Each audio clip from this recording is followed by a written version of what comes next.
Guys, welcome back to TSMC Trader. How are you all? Well, if you can hear me perfectly and everything's cool, please let me know that. In the meantime, I really don't want to spend any time, but for going furthermore, I just need to know if you guys can hear me perfectly and everything is cool or not. Yeah, it's Big Speak. Good morning, brother. Thanks for being over here and thanks for the penguin. Thank you so much, brother. Please don't forget to push the like button, subscribe to our channel, whoever is new around here. Who else is over here? It's quiet. Can't you hear me? Oh, hello, hello. Hear me?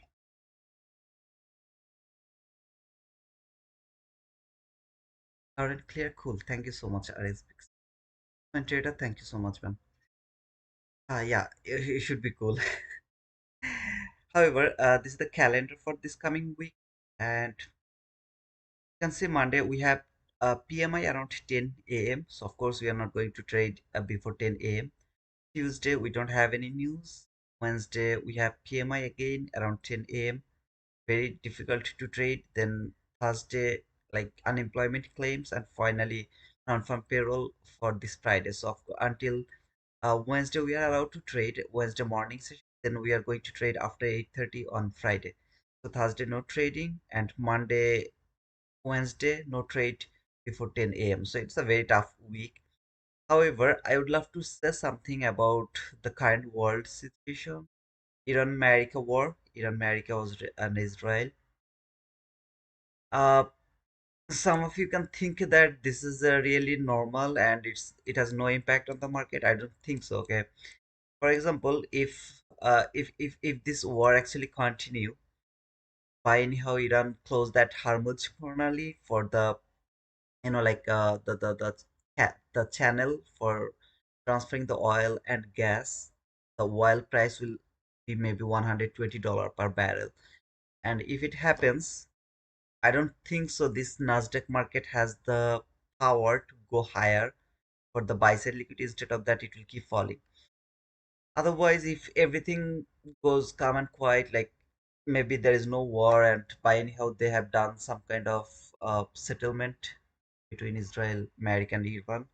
There is nothing, like war situation. In that type of situation, maybe this market can start to go higher again for the buy side liquidity. Everything is uncertain because nobody knows what is going to happen.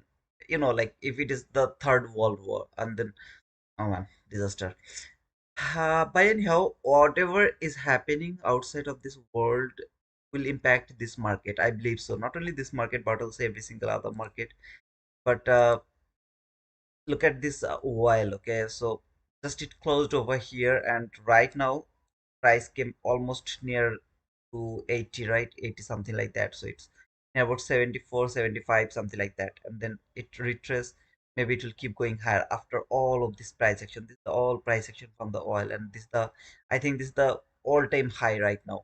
Like, you understand what I mean to say?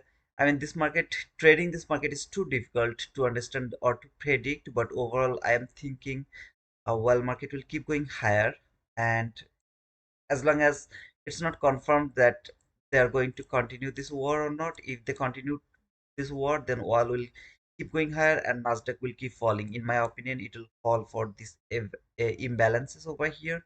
Buy side imbalance, sell side inefficiency. If the war continues much more longer, then this volume imbalance will be my target. Okay, I'm only bearish. I decided not to go for the buy side liquidity after last week, after before the last week, actually not after the last week, before the last week I decided not to go for the buy side because the way it left that sell side liquidity, I was thinking why it is leaving that sell side liquidity, something is going to happen. So that's why I was more interested to see the bearish move. And for first of all, the sell side liquidity imbalances, and then the liquidity void, all of this area is my intention right now. Not interested to see this buy side liquidity or any sort of buy side liquidity is going to be not any short, not interested to see this buy side liquidity is going to be cleared. Okay, if I come to this daily chart, and as you can see here, this is that a candle, daily candle. This is Friday close, market closed over here, then market open here inside this old volume imbalance over here. This is the old volume imbalance. This is that bearish PDRA, market took that high over here by a shallow run, which is still a liquidity, but for now it has cleared that liquidity, leave a new week opening gap. That means gap down, went a bit higher, then fall, closed here, then this market closed here, market opened here by today's candle, relatively equal lows, relatively equal lows, relatively equal lows, and all the imbalances over here. They're all my interest to see before going higher. So I would love to see the volume balance is going to be broken. Market is not going to hold it anymore, and it will keep falling. And at least this first sell side liquidity is going to be cleared. However, this volume imbalance, if it starts to respect again, for example, like here, the way it has been respected, then it can start to go higher again. But I don't think so I'll be able to take any sort of buy. So if it starts to consolidate, because it doesn't want to fall and take that sell side liquidity to keep secured this old dealing range, which I'm not thinking is going to happen right now. The situation, the price action, everything is telling me I don't need to worry about this old dealing range anymore, because they're going to be broken over here and market will fall for this sell side liquidity. I'm feeling like that way. But after a while, if it doesn't want to fall for this sell side liquidity and then start to keep bouncing here, like this price action, if it starts to do that again over here, I will just keep looking for sell, as long as it's not actually going to go very near to the buy side liquidity. So something like, if the bias is bullish, if the market would love to go for this buy side liquidity, maybe I'll be wrong for a long time.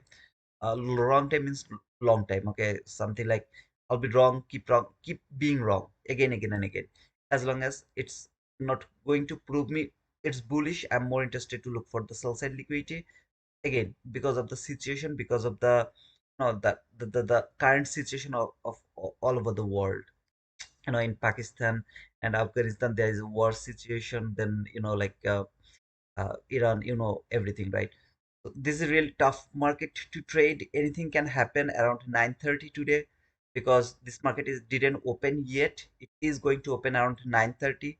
So a lot of things can happen. I'm expecting huge volatility. I'm just expecting huge volatility. So this market will open and will show me huge volatility. That is my expectation so far. And again, remember, this is not open yet. 9:30 is gonna start the drama. Still, there is no drama yet open. This is the 4 hour chart, and this is the daily or weekly volume imbalance. I was expecting that market will go for this relatively equal highs at first, trade this uh, gap, and then it will start to fall, but it didn't happen like that way. Instead of that, it perfectly rejected from that entry gap from the 4 hour chart, and then it just came here, build another sell side liquidity around this area. This is the hourly gap. I'll show that in a moment. I'm just going to remove this 4 hour gap from my chart, and I'll keep the hourly chart. But before that, you can see here market left some buy side liquidity. That means relatively equal highs has been left over here. Some relatively equal highs has been left over here from your lower time frame. It's much more cleaner. Let me actually go to the hourly chart instead of the 4 hour chart. You see there, this low and that low, they're the relatively equal lows. Market came very near to this relatively equal lows, build it a strongest liquidity. That was the sell side liquidity. Previously we were interested that market is going to clear by last Friday. After clearing this sell side liquidity, we are interested to see, after seeing this market came here, we are interested to see that market will keep falling and take this sell side liquidity. Of course, before falling, I wanted to see this buy side liquidity, clean buy side liquidity will be cleared, and then market will fall for this sell side liquidity. I don't care if this sell side liquidity is taken or not, but this sell side liquidity will be taken at least. That was my expectation after clearing that buy side liquidity. But market didn't do that, left that buy side open over here, took that sell side liquidity by the opening basis. So market open here, took that liquidity, trade this new week opening gap. If you see this candle open, this candle close, this is the new week opening gap. Market trade this new week opening gap, fall, took the support from the last fair value gap from the hourly chart. This is the hourly last FVG, took the support from there, rejected from there. Right now it's trading around this area. As long as this market is not going to close above this area, above this gap, I'm not bullish. Either way, I'm not actually bullish, because it has to go through this new week opening gap as well, which has been trading right now around here by the candles or the weeks. It's just trading right now the new week opening gap. Even if it is a bullish market, I won't be able to take the buy by going against the new week opening gap. So I'm not interested to take the buy. I'll just let the buy go if the bullish market, I'm wrong, I'm not going to touch the market. Have to be very patient because this is a time to be patient. Instead of that, I'm more interested to look for the sell, but first I want to say this bullish fair value gap to be broken at first, then I'll start to look for sell.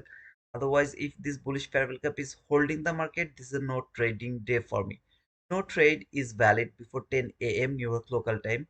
Those people who love to push the button before 9:30 or after 9:30, you're welcome to go for that. I'm only interested to go for the trade as we have the red folder news around 10 a.m., which is the PMI news. I just don't want to go against that PMI news. I would love to wait for PMI news to release. Then we'll see if I can find any trade. If you're boring, if you get bored, go for the trade, touch and feel the market by the paper trade. No problem. Don't touch your funded account today. It's a request to all of you. If I can see that 80 people are watching, please don't touch the funded account today. Please don't do that. Don't take the risk. From the 15-minute chart, this is the sell side liquidity that has been cleared already. Market is right now trading the new week opening gap over here. This is the buy side liquidity. This is the sell side liquidity. This is the sell side liquidity. So I have this two sell side liquidity left. I'm going to remove this one from my chart, and I'm going to keep this two sell side liquidity. This is the 15-minute last FVG, as well as this is also the 15-minute last FVG. If I extend it to my right, market didn't touch it yet, but this is the 15-minute last FVG. Below this 15-minute last FVG, there is another 15-minute last FVG just above the extreme sell side liquidity. So even though this market failed to clear this sell side liquidity and it interested to go for this sell side liquidity, it can come back again to take support from this 15-minute last FZ. This two black line is from 15-minute chart. You can check by your chart. This 15-minute last FZ can hold the market, send it higher again. I don't care about that, but so far this sell side liquidity is my first priority. If this market would love to go higher and go for this buy side liquidity, which is very clean, you can see here this high and that high, a very clean highs over there. If the market really would love to go for this buy side liquidity, I'm going to remove this line because they're very near to each other. If the market would love to go for this buy side liquidity, I'm gonna let this go because the current situation of the price action is not telling me to think about the buy. However, whoever is interested to take the buy, you are always welcome to go for the buy. I'm not able to trade this market as long as this market is not going to break this new week opening gap. I'm not able to take any short of buy. You are interested to take the buy, I really highly appreciate you guys to go for the buy. I'm more interested to think about the sell, at least for this sell side liquidity, and then we'll see about that sell side liquidity if it can, the market can go for that.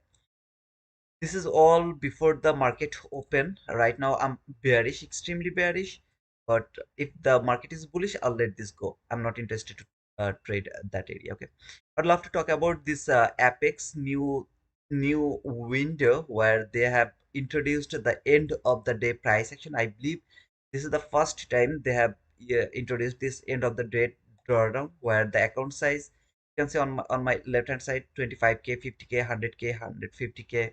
I mean, they're the intraday trailing drawdown. Okay, and the price you can see here, the price is over here.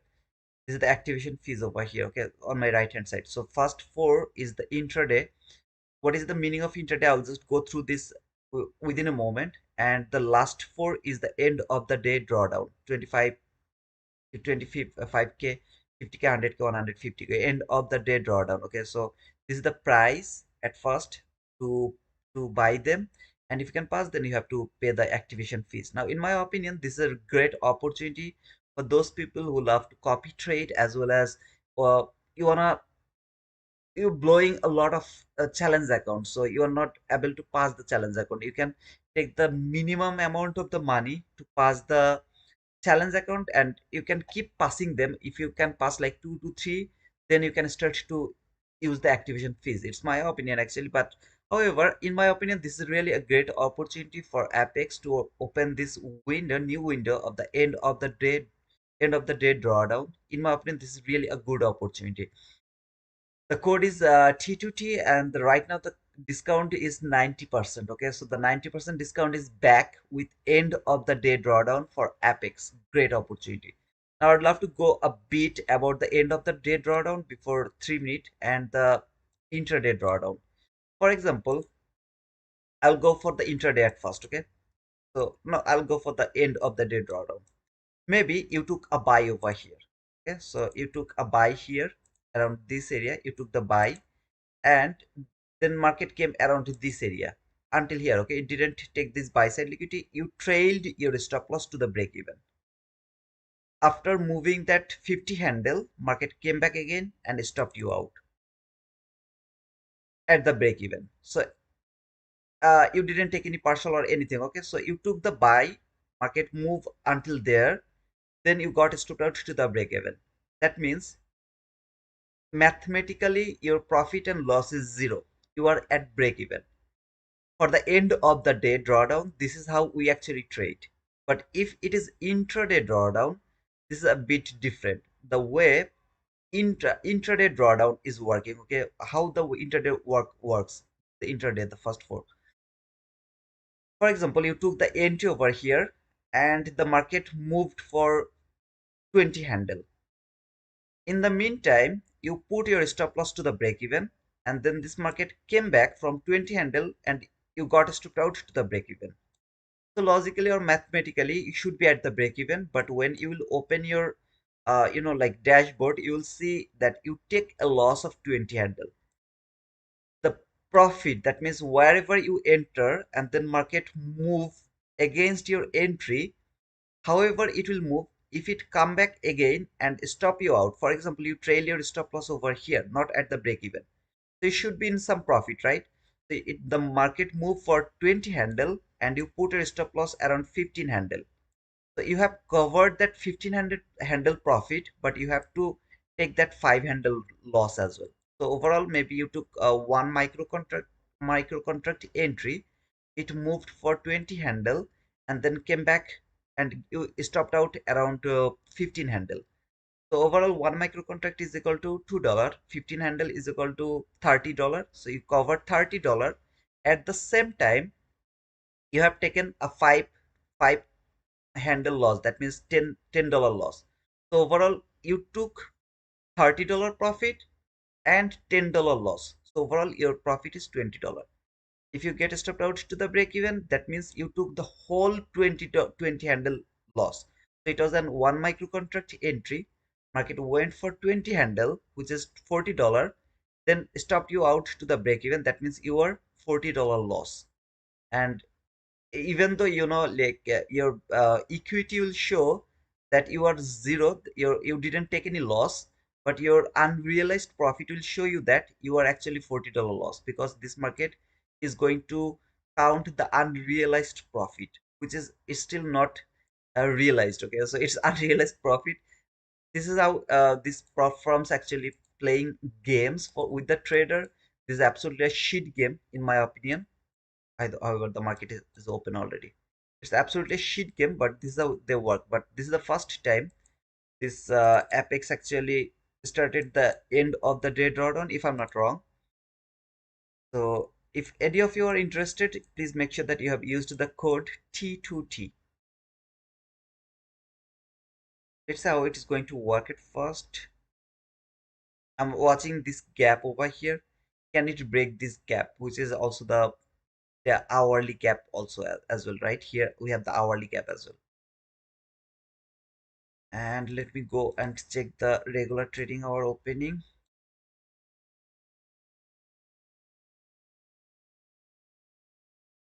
Friday market close. Here Friday market close. We open. This is the lower quadrant, 50% upper quadrant, high of the opening gap. Sell side is over here. I'm more interested to see if it can go for the sell side liquidity. This is the new week opening gap low on my right hand side. New week opening gap low. Let me actually remove this my 1 minute chart. New week opening gap low is over here. 50%, I think. Where is that? I think the 50% is here somewhere, and the high is over here. It's a huge new week opening gap. Midnight open. This is the midnight open. Old high has been cleared. Relatively equal highs has been cleared over here. I don't think left any buy side liquidity. No, it didn't. Left some buy side liquidity over here. Let's see if it can clear that buy side liquidity at first. No trade is valid before 10 a.m. New York local time, as we have some sort of news around 10 a.m., which is PMI red folder news. So of course, make sure that you're not in rush. Today, it's gonna be a very difficult day to trade, in my opinion. Anytime there will be a bomb, no, I should not say like that way. There will be some kind of blast. Here, the market will start to dance. Okay, so be very careful. If there is a missile on the tanker, wild tanker, you will see there is a candle for 200 handle, something like that. So be very careful, very careful, very careful. I repeat, be very careful, please. Or maybe the market is gonna be like something very cool, calm, quiet, something like that. If it happens, maybe we'll be able to find some trade. But otherwise, if it do like this type of things, open started to go higher and then keep falling, there is no price action, nothing. It's tough market to trade. I was afraid that something is going to happen because the way this market was working, this was absolutely unknown to me for my lifetime experience. It was absolutely unknown. Okay, I never saw this type of price action for last few weeks. I will say few weeks or maybe last 1 month, something like that. It's difficult. The market was absolutely so difficult. I never see this happen for this long. So I now understand that okay, it happens because of this preparation of the market, the way the world is running right now. The market was preparing for that, and now it is going to execute the manipulation by using that news, in my opinion. I'm not interested to take any sort of buy. I will not go for the buy. Even if I'm wrong, I'll let the market go without taking any trade, but not interested to take any sort of buy. This is the opening gap 50%. So right now market is trading the opening gap 50% over here. Market is above both 8:30 open and midnight open. So it's in deep premium right now. Let's see if it can fall for the discount right now or if it keep going higher for this clean buy side liquidity, which is clean, very clean over here. So this clean buy side liquidity. Does it want to go for that buy side liquidity or not? However, if you guys remember last Friday, we were in Discord live and we have found that beautiful leg, that leg over here. What a beautiful trade was that. Awesome trade by the Discord live by the PM session.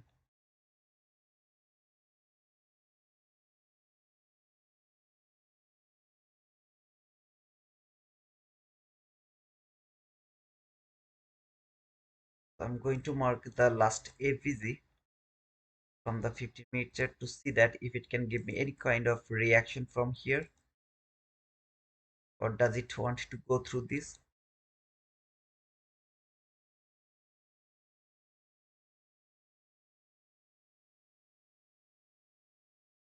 This is the 15-minute last AVZ from 15-minute chart to see if it can give me any kind of reaction from here or not.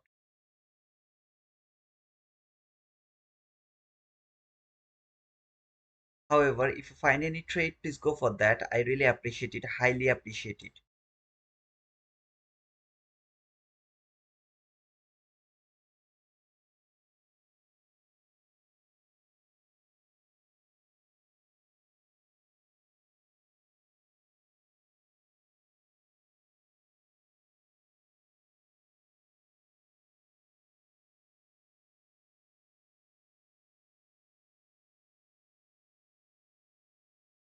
First 15-minute candle open and just came here. Mm, let's see if it really would love to keep going higher. If it keep going higher, I will have nothing to do. I can't go against all of this new opening gap, new to opening gap, so I'll do nothing. But if it starts to reverse for this sell side liquidity after that manipulation over here or the Judas swing over here, I'll be happy to participate in that fall. I'm not expecting if and only if Donald Trump would love to show that the market is still stable, so there is no impact on the uh, on the on the war on the Nasdaq market. There is no impact. Then this market can go for the bubble. Okay, if it starts to go higher, it means it's bubble. It's not the real price action. So market, if it will go higher, it means it's waiting for the bubble to blast and the deep fall is coming. I believe so. In this is my opinion again, because the oil is increasing, the price of oil is increasing, where you can see. 15-minute chart. This was the price over here for the last time, and then market open here. Right now this market is over here. So while price is increasing, Nasdaq market should not show me the bullishness, it should show me the bearishness. It's correlated with each other, right? Not the correlated. If the while is bullish, market should be bearish. It should not support the idea of the bullishness with the while, in my opinion. I have studied this whiles too much last 2 days, actually not enough, but still I have to study more about the while market. But one thing I understand, that if while is bullish, uh, the stock market should be bearish. If the while is bearish, stock market should be bullish. This is something like related with each other.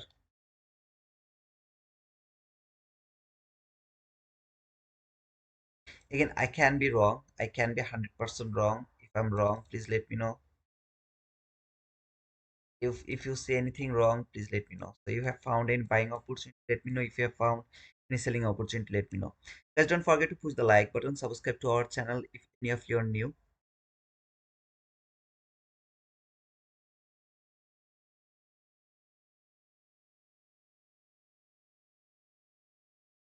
So far it is respecting the last FVG from the 15-minute chart. Would love to see if it can keep falling, or does it want to break this last FVG and keep going higher.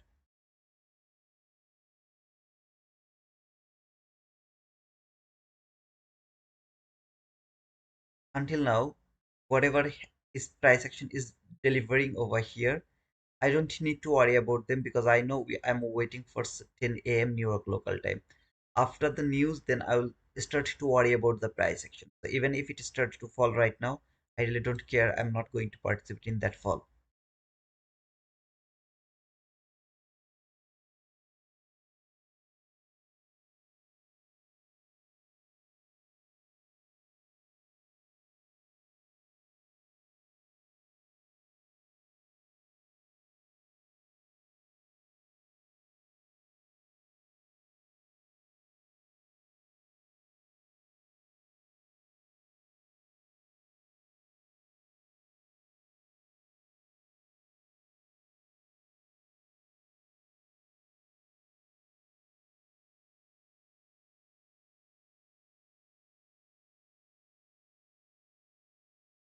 Never ever trust this gap as an inverse gap.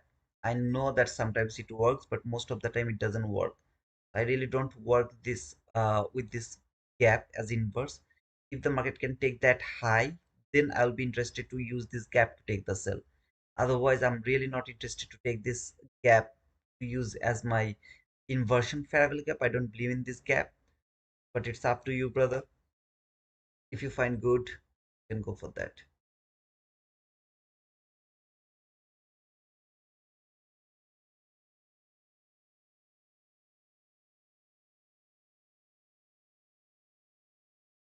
Is there anyone who is in a trade right now?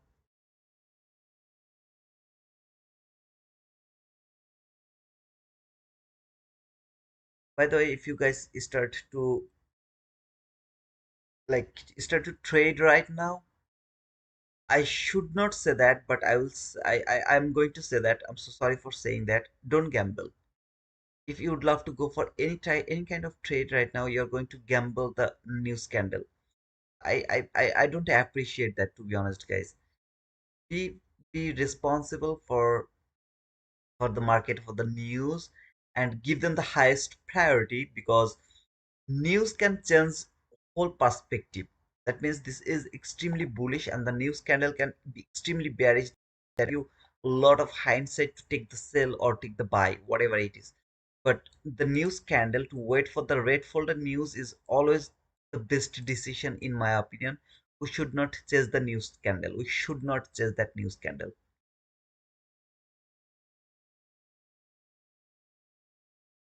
Okay, Dora, you are not in a trade. That's cool. Yeah.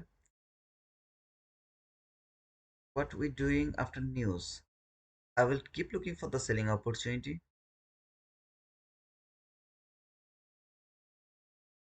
Hey, go news at 10 a.m. Yes, sir. Actually, I'm not in trade. I'll take a trade after the red folder news. Thank you so much, brother. Yeah, please. That's a request because this is a tough market. Those people who are new as a beginner, a perfect beginner, you are not able to see the changes of the price action. The price action on 2023 and the price action right now in 2026 is kind of like you are swimming in the sea right now. Okay, you are swimming on the ocean right now, and 2023 we are swimming on the river or maybe in a lake, like a very small lake. We are swimming in that small lake. That was our price action 2023, 2022. 2024 was a bit difficult, but before around that area. 2025 also good, not bad, like almost good. It was not that good, but it was really good. But right now, so far in 2026, I feel like that I'm in the ocean. I'm just trying to survive over here. Okay, I'm not here for enjoying the summer. I'm here for surviving. So my ship has already been sunk, and I'm here only survivor trying to survive over here. I'm feeling like that way. This is extremely difficult price action, and absolutely those people who are the beginners. Okay, this is a really tough market for them because they didn't see what is the good price action, what is the bad price action. They are seeing this price action and they're unable to compare the good and bad price action, so that they can think that I have to enter because this is the price action. No, sir, this is not the price action. It is going to be a good price action, I believe so. But for that, the world needs to be calm and quiet again. The way this world is working, it's not absolutely good things. Trust me, man. It's not the good things. It's not the good time to trade this market with high leverage, with overtrade or something like that. With something, I don't know. When you have the red folder news ahead of you, don't try to participate in this price. You will be survive. You'll thank yourself not to engage on this price while you are waiting for red folder news. You'll thank yourself later, brother. But again, you need the experience because you are the beginner, or maybe you will have some experience and you are waiting for the trade. Everything is cool. We all are going together. So no worries, brother. You're not alone in this market. We all are all together. This is a tough market. Whoever will say you this is a good market, they're lying to you. I mean, at least respect the red folder news, please. Hey Ravi, thanks for Boom Penguin Boom, brother. Thank you so much, man. Thank you for being over here as well. Hi, brother. I waiting after news for sure. Okay, you are waiting for sure as well. I am selling everything. Don't sell everything, brother. So this 50-minute candle finally closed below this 50-minute last FVG over here, and then this new candle open trade the. I think it has trade the 50%. Let me check. No, it didn't trade the 50%. I thought it has been traded the 50% of this opening gap. It didn't actually. Now I'd love to see if can take that high, trade this upper quadrant of the new week opening gap. Sorry, not new week opening gap. Regular trading hour opening gap, took that high, trade this new opening regular trading hour upper quadrant, closed below this gap and started to fall. If it happens, I'll be very happy for that. If it doesn't happen, it starts to consolidate right now after that big run. Not interested to touch this market.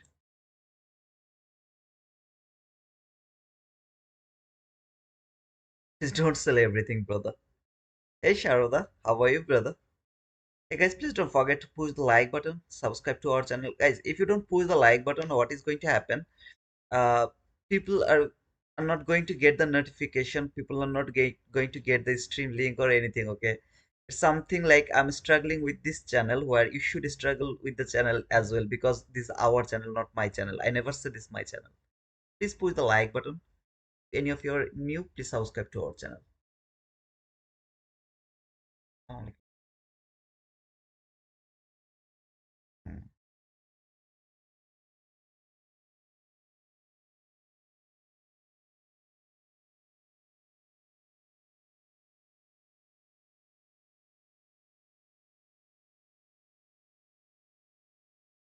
London and 7 a.m. was too good. Wow.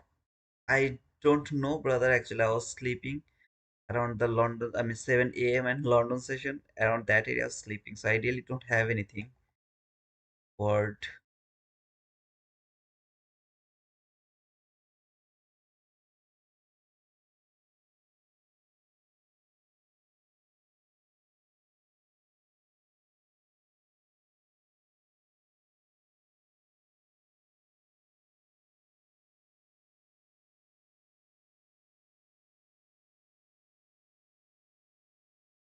Yeah, 7 a.m. was good. I should say, I must say 7 a.m. was good. No word for London session. Messy for me. 7 was good. The market has cleared that high, touch this line, that's gonna be so beautiful because I'll have a higher time frame point of interest, even though I have that because the market is inside the new week opening gap. So let's see if it can trade this line and then start to fall again, or does it want to keep going higher to fill the opening gap 100%. I'm not expecting the to fill this opening gap 100% because if it fill the opening gap 100%, there is a high probability market will go for this clean highs, market left for here, is clean highs over here. And of course, after this, market is not going to stop. It is going to trade the entry gap or last gap or everything over here. So let's see how this market is going to react from here. This is the only area of the last period, in my opinion. Either this market will fall from here or it will go for this buy side liquidity. This is the time to choose the direction for the market. Either it will go higher or it will fall. It's my opinion again to see if it can keep going higher or if it would love to reverse and fall for the sell side liquidity again.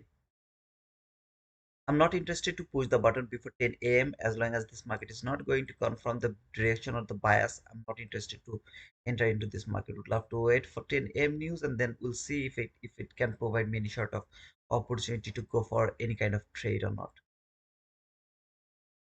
Don't be don't be very like impatient to go for a trade today. Today is a tough day to trade. Accept that. I know on the social media, then people will start to show you a lot of winning trade today. Unfortunately, this is how it works. The social media things works, but please try to understand this is not a good market right now.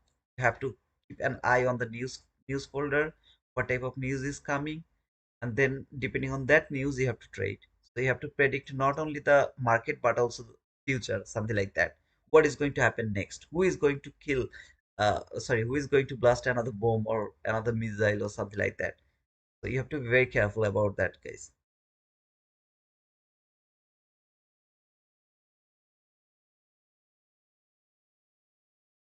While we are waiting for 10 a.m., I would love to go for one more time because some people can miss these things.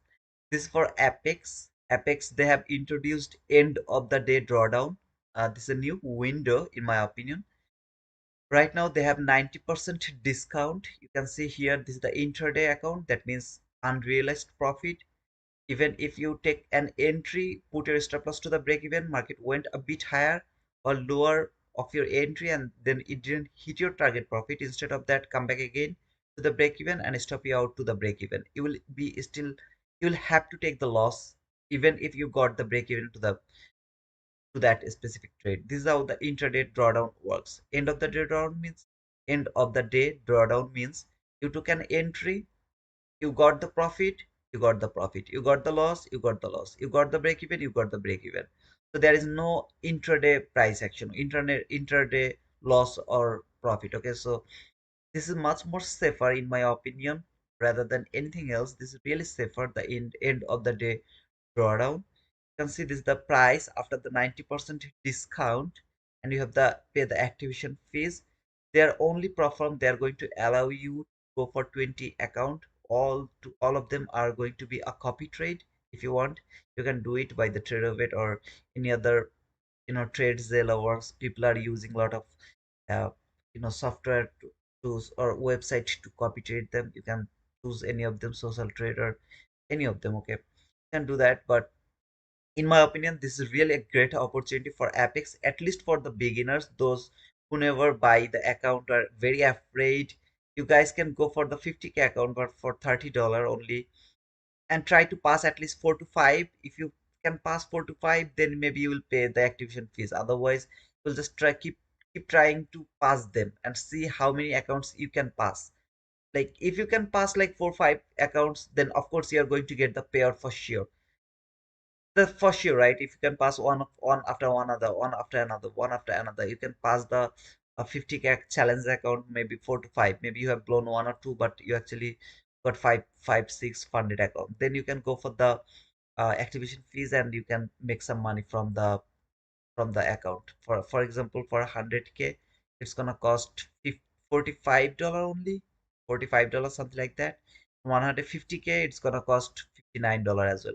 For example, you love any other prop from top step, okay? So you can buy 150K for the first time in your life. You can buy them because it's just $60, and then you can practice yourself to feel the real money. You have to feel it, by the way. Today or tomorrow you have to do that.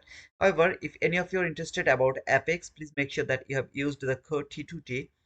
Whoever has some confusion, either knock here, or please comment to the Discord main room. I hope someone will help you. Even if I'm not there, if I miss that comment or your inquiry, maybe someone else will help you. So please make sure, if you have any doubt, you have asked not only about the platform but also about the price action. Please try to join to our what to say, I mean, the Discord community. It's absolutely free. You don't need to pay anything for joining the Discord. I believe it's a good deal for all of us. So it came to the upper quadrant, as I told. This is the last PD array. If this is the area where this market is going to decide, am I bullish or am I bearish? So it came here, and you can see this is that 50-minute last FBZ. So from 1 minute chart, I'm seeing this has been violated. But from 15-minute chart, you can see it's simply respecting the 50-minute last FBZ so beautifully. Yeah, week did the damage. Actually, week went higher, trade that upper quadrant of the opening gap, and then it sent the market lower again. This specific gap, this gap is very important, very very highly important, this gap. At the same time, it is trading the 50% of the opening gap as well. Regular trading hour opening gap. If you go to the regular trading hour, you will see this is the closing, this is the opening, is that quadrant level, right? Low of the opening gap, lower quadrant, 50%, upper quadrant, high, and above this, I have this beautiful buy side liquidity over here, clean buy side liquidity actually. Continue on. Okay. You see here, it's not from 1 minute chart, it's from 50-minute chart as well.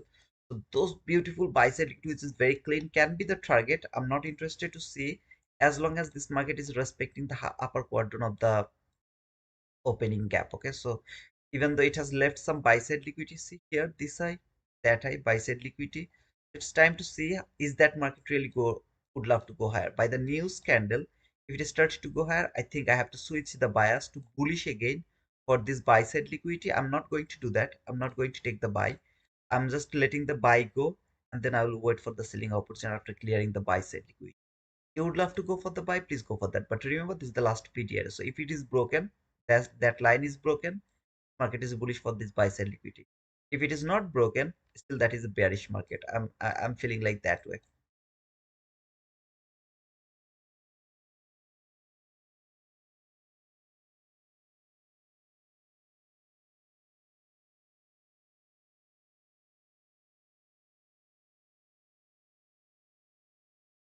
For me to go before the news to release, after 4 minutes, we are not bound to anything. We can go for any kind of trade. So need to wait for 4 more, go for any sort of trade.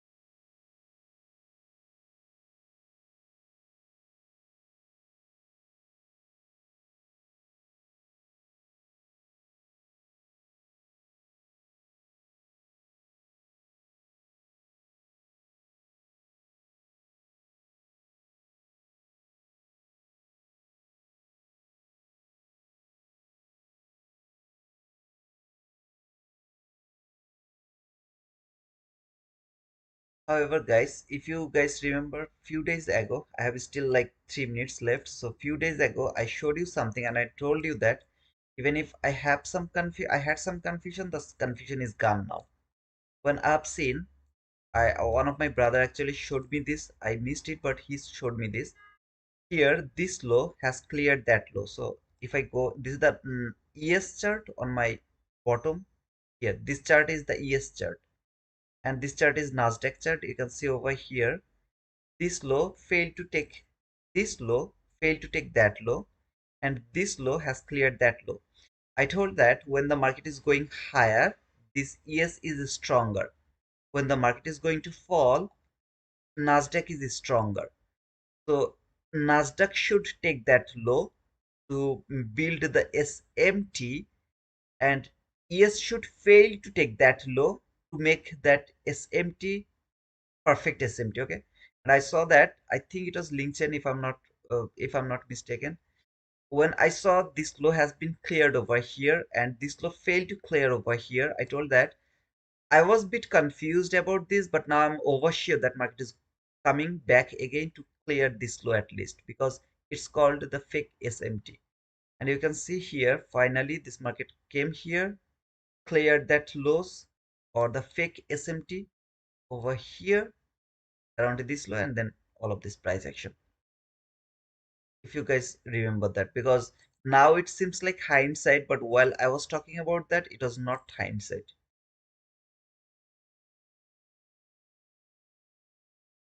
So 1 minute to go before the news to release, the last minute before the news to be released. Let's see how it's going to work.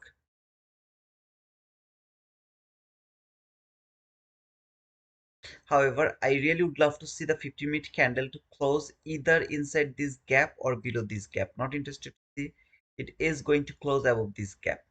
It's my opinion again, because I'm interested to see some sort of fall.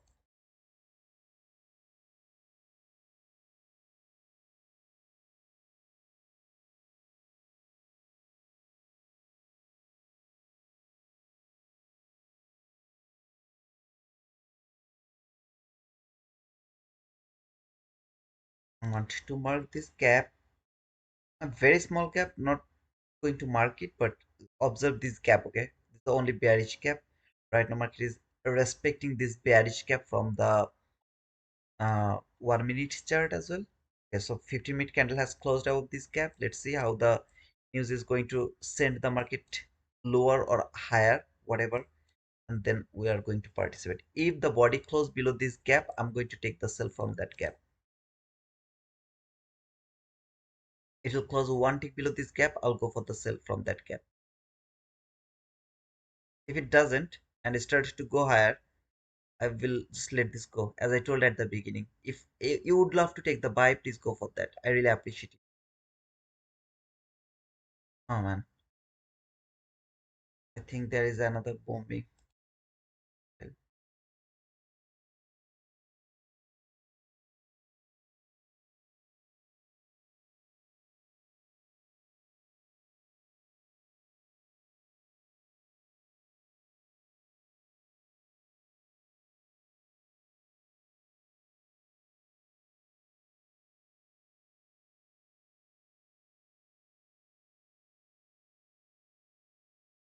Stop loss has to be above this candle. I'm not able to do that. So what I'm going to do, I'm going to cover the low of this 50-minute gap. Okay. I know still it is like a bit bigger, but this is the lowest area where I can stop. I mean, cover the stop loss. The lowest area is this low of this 50-minute gap. I'm not going to put it above this high. If I, okay, I already got the stop out. I'll just watch it. If this high is not at that high, if this high is not going to be cleared, I'll take re-entry from this gap again. If it come back again, I'll take re-entry. Otherwise, I'll just wait for, if this high is taken, I'm not going to take a re-entry, because this high should be protected right now. And if it doesn't do that, I'll, I mean, sorry, if it take that high and closed above this gap, I'm not interested to look for sell anymore. I'll start to think about the buy. That means it closed above this line. Any sort of bullish gap over here, I should look for the buy. I'll just frame that buy, but not going to take that buy. if it close above this line over here. I'm not going to take that buy. Just will frame the buy, okay? Because I'm not interested to influence any of you to go for buy and sell or tilting something like that. As this high is taken, I'm not interested to take any sort of sell from this gap anymore. If this high was not taken, I would go for the sell again if this market could fall and closed below this gap. There would be a beautiful selling opportunity. But right now, I don't have any other selling opportunity. I have to look for the buy if the body close 1 minute candle closed above this line, which I'm not going to do, of course.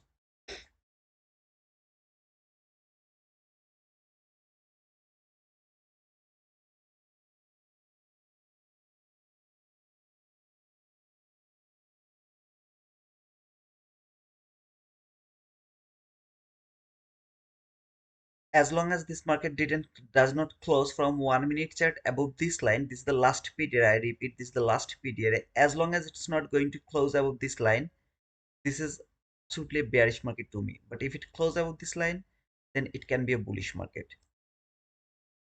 However, if any of you would love to take the buy from here, you can go for that. I'm just need to see a body close above this line at first before going for any other trade.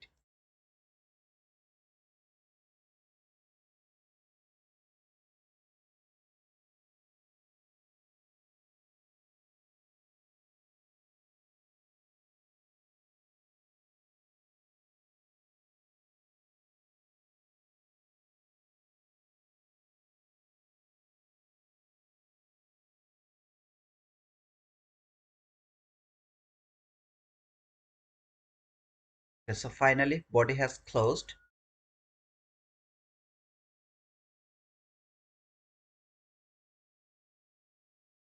Now it's time to see if it can provide any buying opportunity. See this gap around here.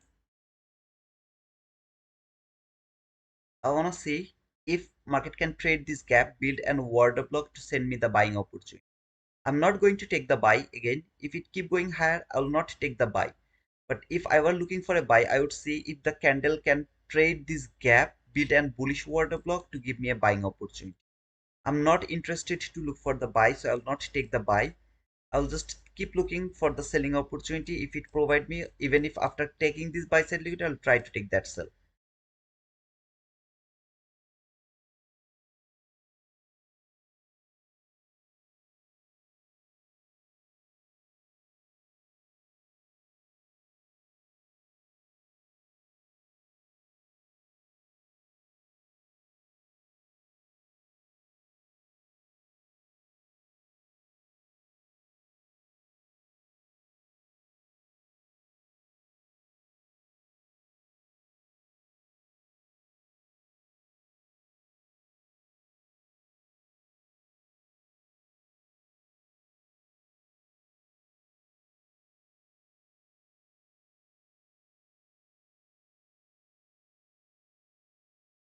However, if it is fake breakout, of course, I don't need to think about the buy. Okay, one candle has closed above this line, next candle has closed below this line. Of course, there is no buying opportunity then. As I told, all I need a confirmation. I need to see a body, I mean, sorry, a candle trade this gap, closed above the candle. Would love to think about a buying opportunity from there. So, for example, if this candle can close above this high, I'm more interested to take a buy from this candle.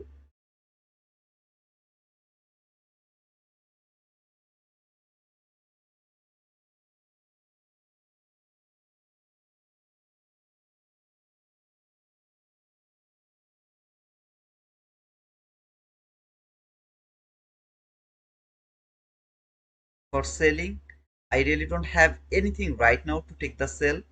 I need to wait for PDRA to be created to go for the sell. As long as it's not going to do that, I'm not interested to take the sell. I mean, I am interested to take the sell, but I will have no opportunity to take the sell.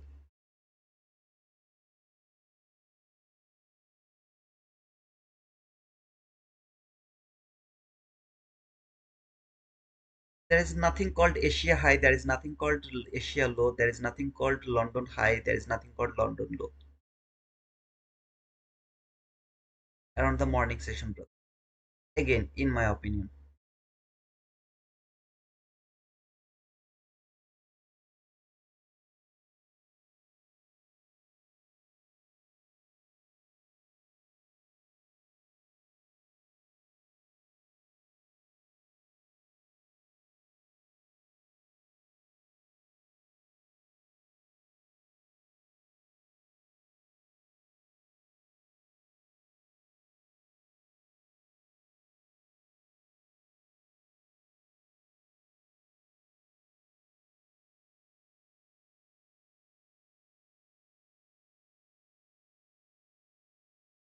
It will close one tick above this line. This is gonna be the order block to take the buy from here.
Unfortunately, I have to cover this 32 handle over here.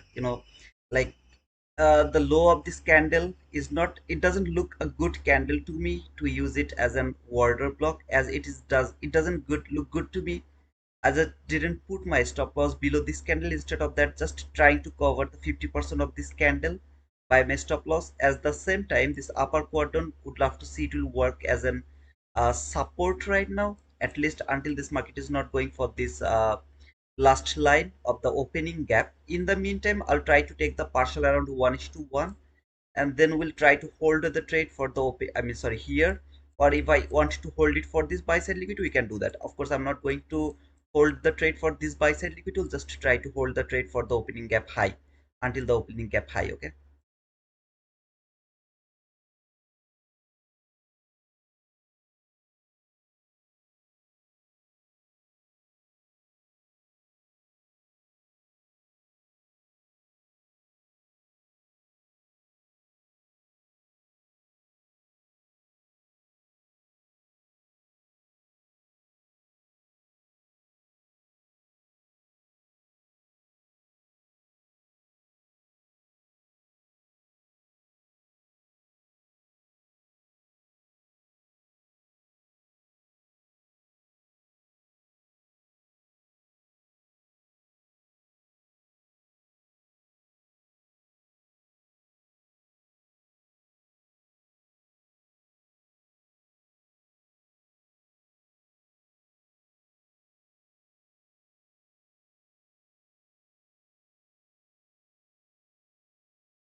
That's the new week opening gap high over here. You see here, this is the new week opening gap high. I'm just trying to catch the partial to the new week opening gap high.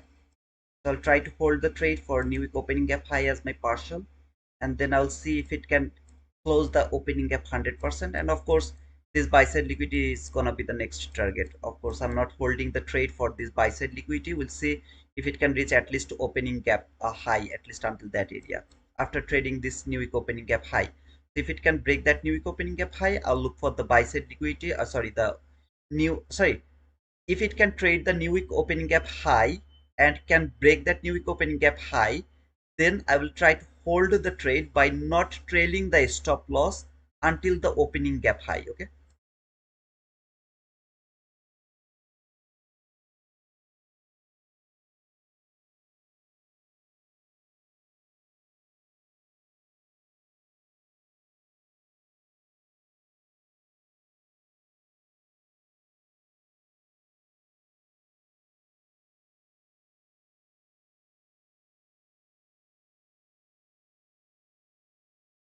Again, I don't know that this new week opening gap high will hold the market and send it lower for a bit reaction or not. I have no idea. Okay, I just don't want to take the risk, so I will cover the partial exactly where I don't want to.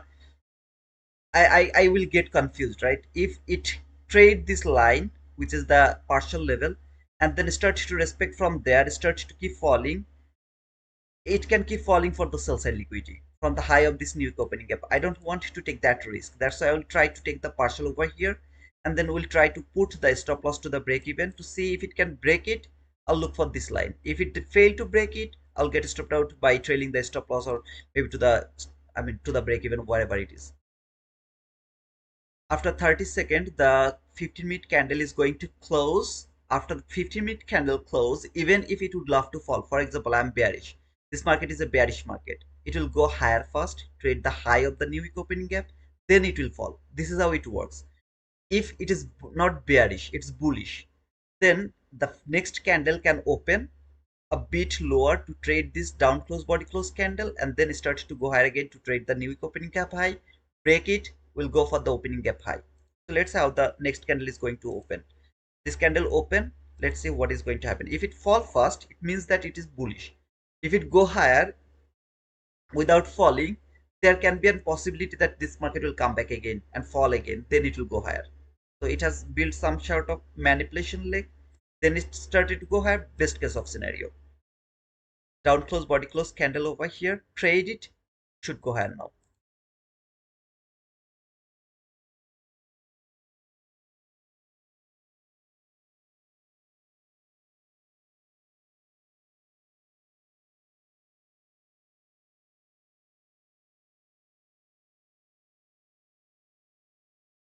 The job is done, it should go higher now.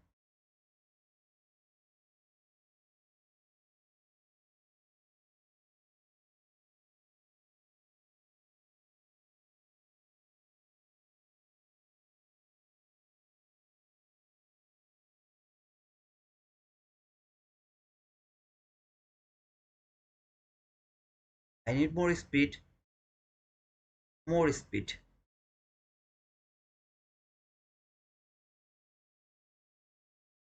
Stop loss is now below this candle. If it close above, as a bull candle, okay, I'm not sure that it is going to close as a bull candle or not. If it is closed as a bull candle, then stop loss is going to be below that candle.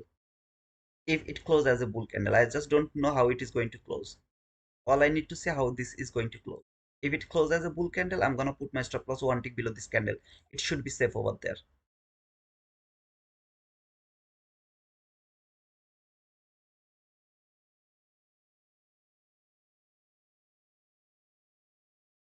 Not below the swing low, below that candle. Because if this candle is violated, it means that market is will keep fall a bit more, and I'll get stopped out for sure. If this candle is now violated, market is going to take that low, maybe this low before going higher. So I don't need to hold this trade anymore over here. I can simply put my stop loss below this candle and send it. Let me, I mean, try to take the run toward my direction.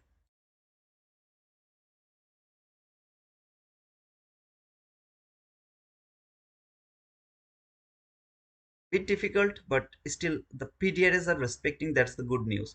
I know it's highly volatile. We have to take a risk for 40 handle, 30 handle, something like that, but still the risk is worthy to take, in my opinion again. However, if any of you are in this trade, you should have taken the partial already. Don't forget about that. You know how to do that.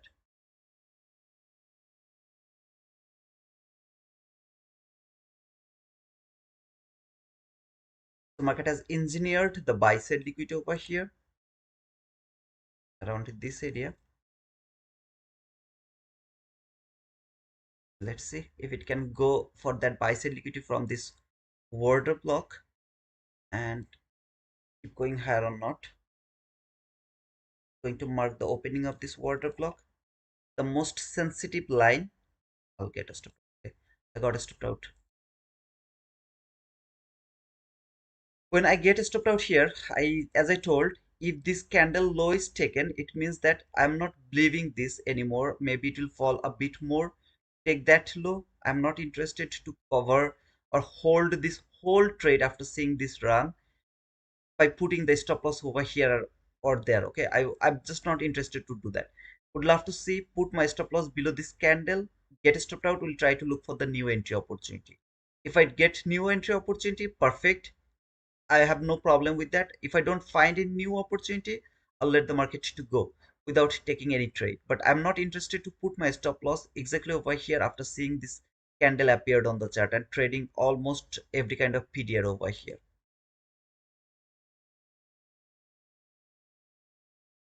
However, if any of you are in this trade, your loss has to be mitigated already.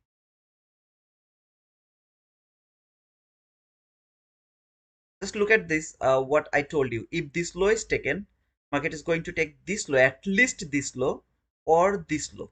Any of my, I mean, if it is overzealous, it will go for that low as well. But at least this low is going to be cleared if this low is cleared. So market has taken that low. There's a high probability this market will take that low. Now I could simply cover the stop loss too far, but it's gambling to me.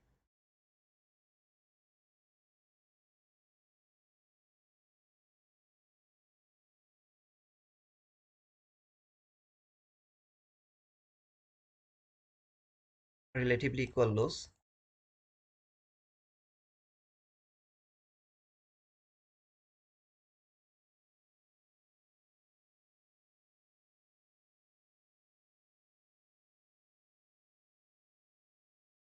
Means that if it can clear this relatively equal lows, there will be another opportunity to take the buy again.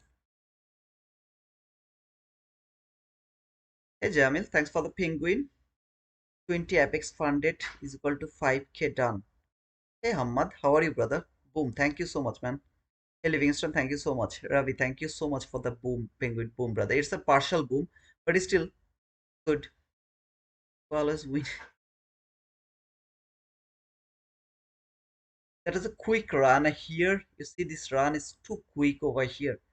If this thing happened, this is absolutely bad luck. I have to take the chance over here because market has provided me the opportunity.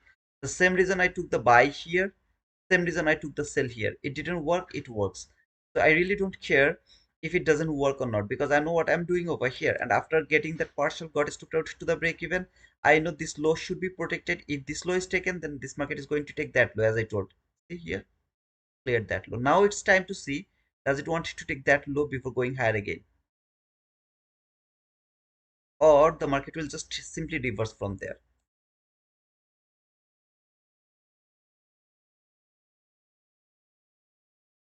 Don't be quiet. Can I take the sell? I don't think so. It's a good idea to take the sell from here. I don't think so. Okay. If any of you would love to go for it, please go for it. But I don't think so. It's a good idea to take a sell from here. I'm seeing all of this as a inducement leg. That means market is falling to clear some liquidity before going higher again. Alhamdulillah, brother. I hope you are doing well. I'm perfect, brother. Thank you for asking, man. It's been long. I don't see your name, by the way. I was thinking that you're lost. You started to hate me. Please don't forget to push the like button, guys, and subscribe to our channel if any of you are new.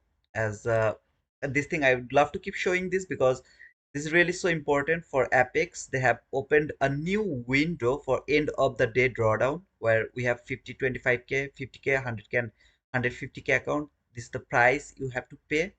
you can pass, then you have to pay the activation fees. But by the way, end of the day drawdown for Apex with the 20 account is the greatest opportunity, is the one of the greatest opportunity in my opinion.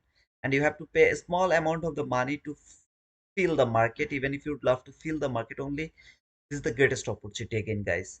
You can have like 10 funded account with the Apex, and you will make just $100 on your 10 funded account every day. It's gonna be like $1,000 every day. And this is the only platform they're going to help you, or they're going to give you the opportunity to have 20 funded account all together.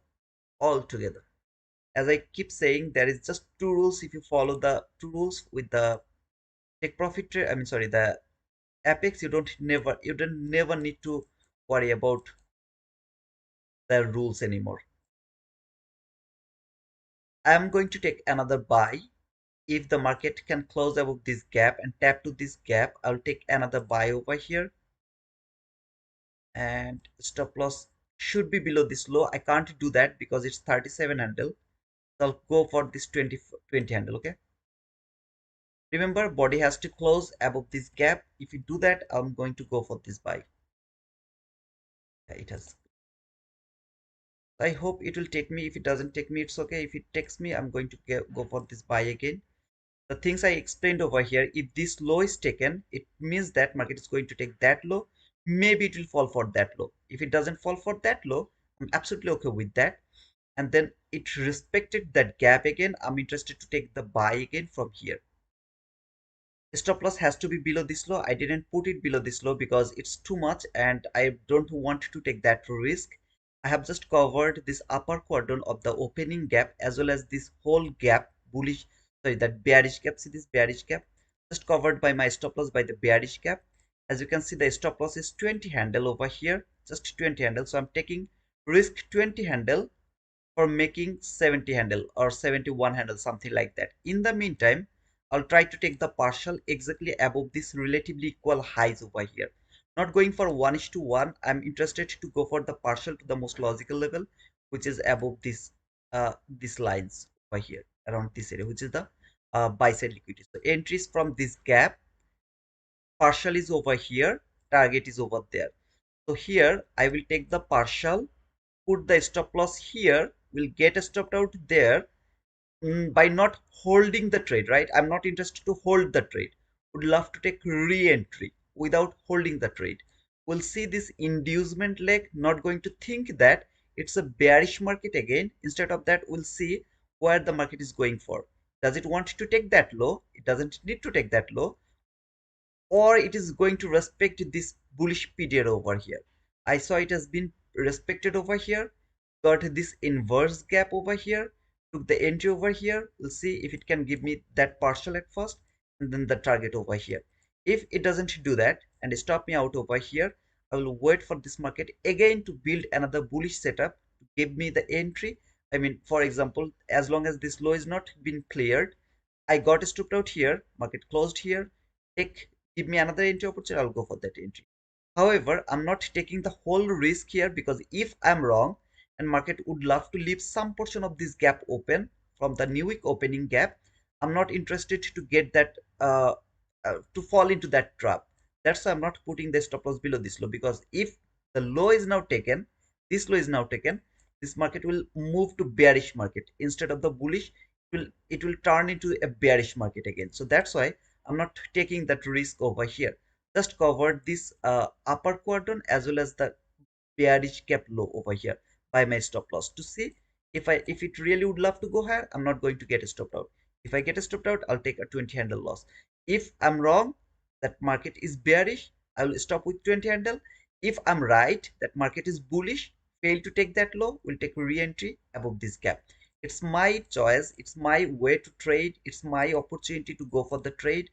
It's my opportunity to put the stop loss, sorry, my choice to put the stop loss over here. I'm not asking any of you to copy my trade. I'm not asking any of you to follow my trailing stop loss. I'm not asking any of you to give you this. I'm not saying here or staying here to give you the signal. So try to understand the fact over here, why I'm just interested to go for the trade over here, why my stop loss is over here, how I'm going to switch the bias from bullish to bearish or bearish to bullish. That's all. I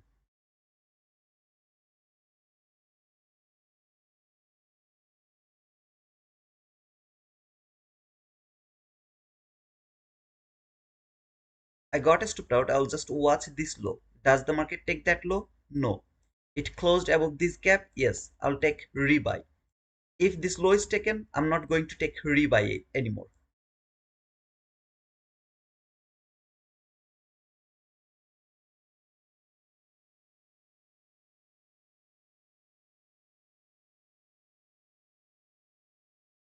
Again, you can take the risk below this low. I have no problem with that. I'm just saying you everything.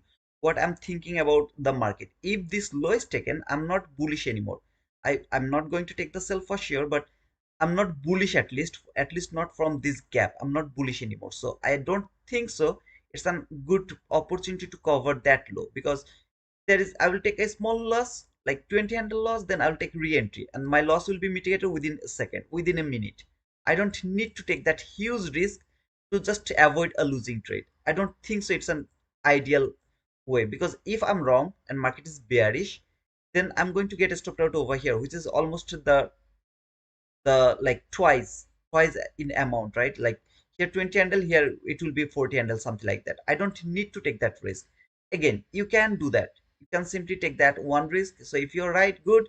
If you're wrong, you are going to stop the trade. I'm not liking like to do that. Okay, okay, this low is taken, so this entry is not valid anymore.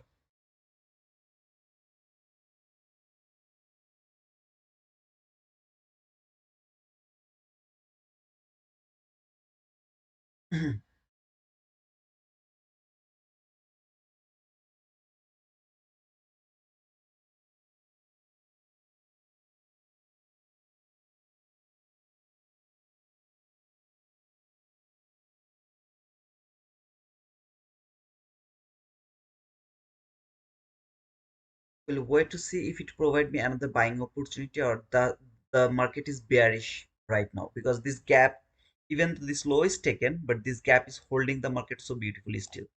This is the only bullish gap that has been used for forever, right? So I would love to really see that. Does it really would love to hold the market, and does it really would love to close out this gap?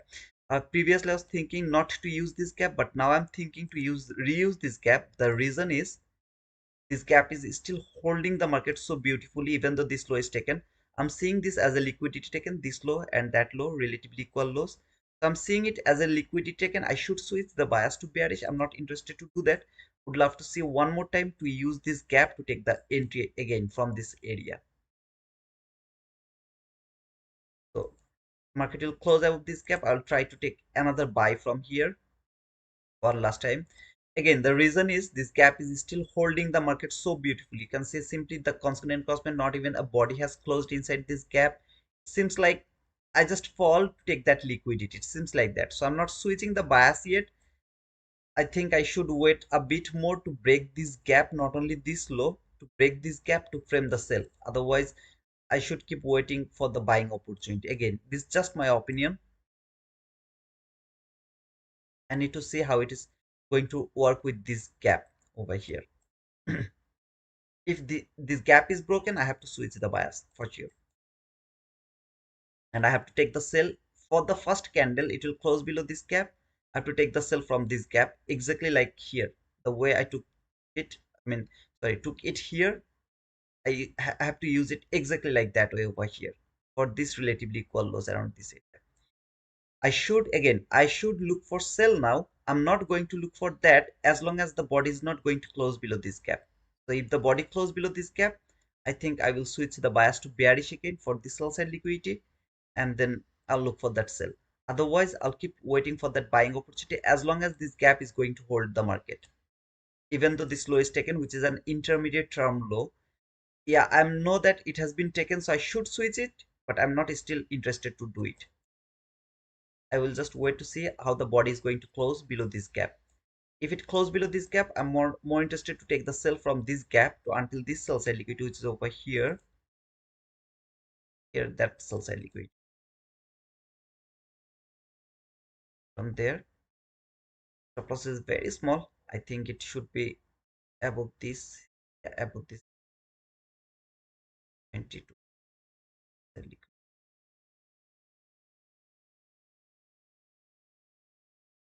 if the body close. Now you can say that, brother, why you are bullish, why you are bearish. Again, I told you, if this low is taken, I have to switch the bias to bearish. But the way it was respecting, see this candle, I mean over here, it was respecting so beautifully this gap. So I was confused, is it really a liquidity taken or not? Because this gap is still holding the market, right? And later when I saw this market close below this gap, I have no confusion anymore that this market is bearish. So I will try to take the sell from this gap, and I will just try to hold it for this sell side liquidity over here around this area by taking some sort of partial while the market will come to this old bullish fair value gap. So I'll try to take the sell here, try to take the partial to the top of this gap. Okay, that should be the entry. I think it will load and then it will give me the entry, but that should be the entry already. I think. No, it didn't.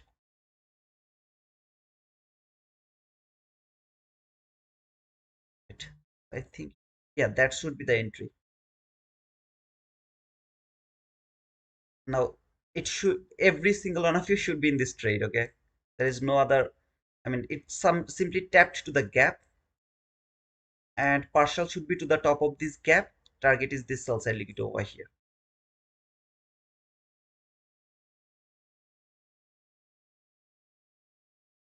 Stop loss is above these two candle that has validated this gap as inversed way. I think I should, yeah, I should keep it over here. I'm not going to move my stop loss at all. It's gonna be over there. The reason is this market is little unstable. That means if it is extremely like volatile, will come back again to this gap.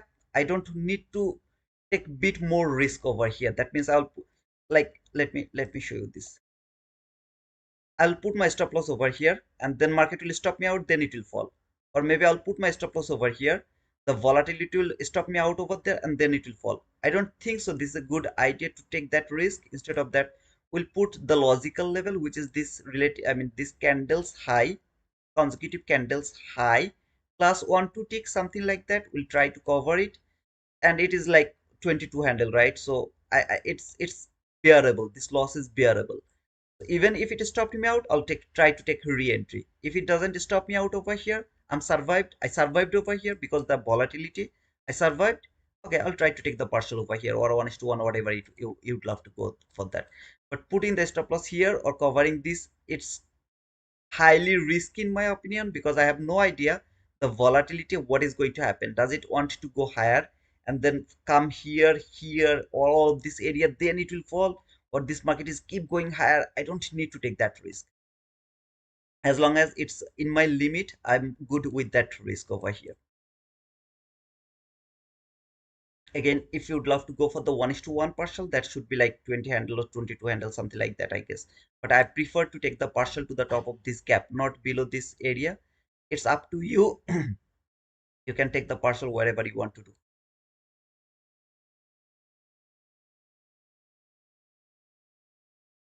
I prefer to take the partial to the top of this gap. It's my opinion. Again, your trade should be your management should be your area. Okay, so you will manage your trade by yourself. I prefer to take the partial over here.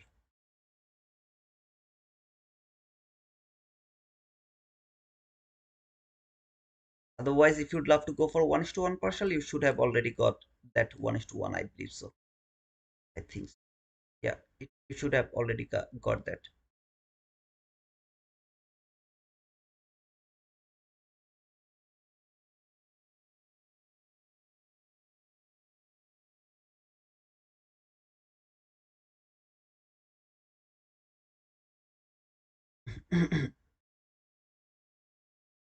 I got stripped out.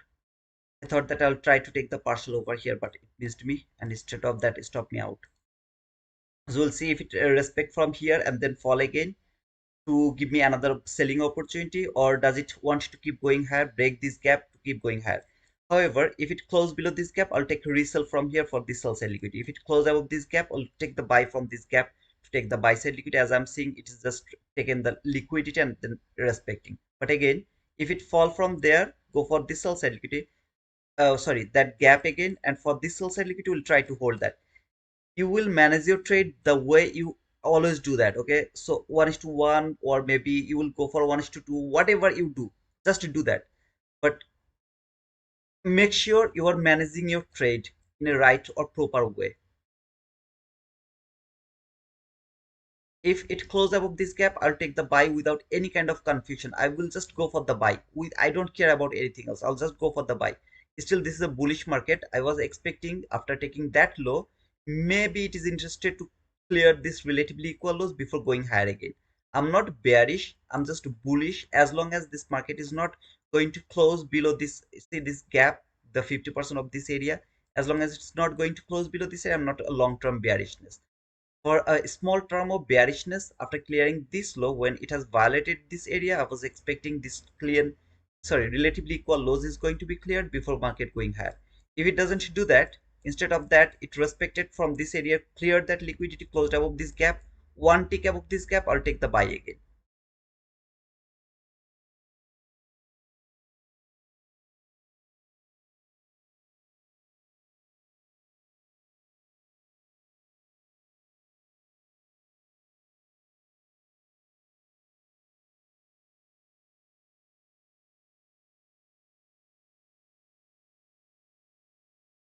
Again, where you want to take the partial, please make sure you're managing your trade, please.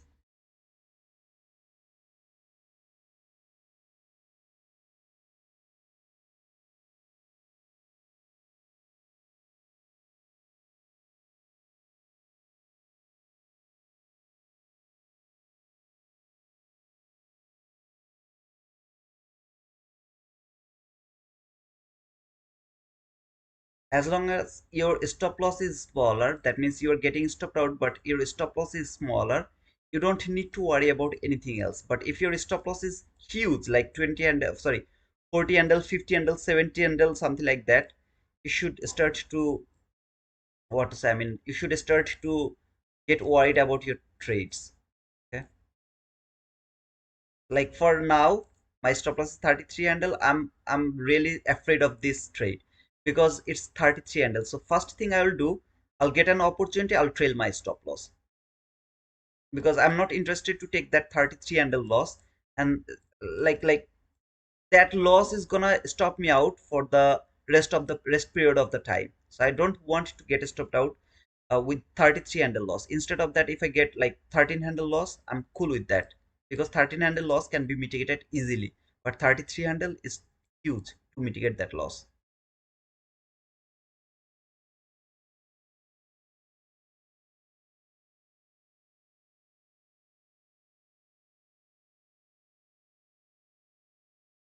Low hanging fruit is above that high. That means if I have to take the partial, I have to take the partial above this high, this swing high, at least above this swing high. I'm not going to take the partial over here. We'll try to hold the trade for this buy side liquidity over here. If it doesn't give me that, I'll get stopped out. Okay, but I don't want to hold the I mean, sorry, I don't want to take the partial over here. Now you can say, well, what is the difference over here? So until here, around here, it's not even 1:1. So either way, this is not a good area to take me for a partial. So even if I would love to take the partial, the nearest line is this area, right? This area, 33 handle, 34 handle. I even can't go for the 1:1. But in other word, if you forget about the 1:1 and you go for 20 handle partial, in other word, the way we have been traded a long time, right? 20 handle partial.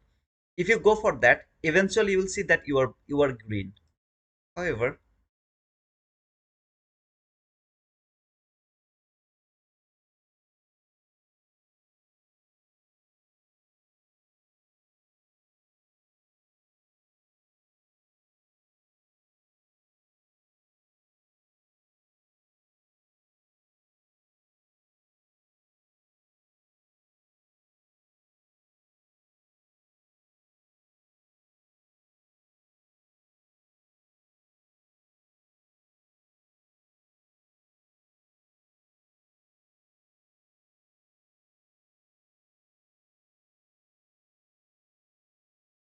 this one trade will mitigate even if I have some small losses. every single thing is going to be mitigated by this one trade.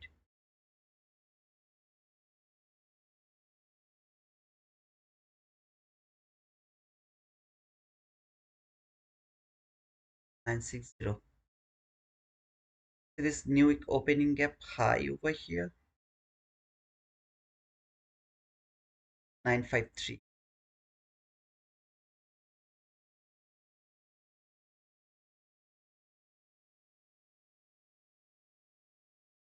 That's gonna be the first partial. I can't move my stop loss yet because after trading this order block, this market has to close above a swing high.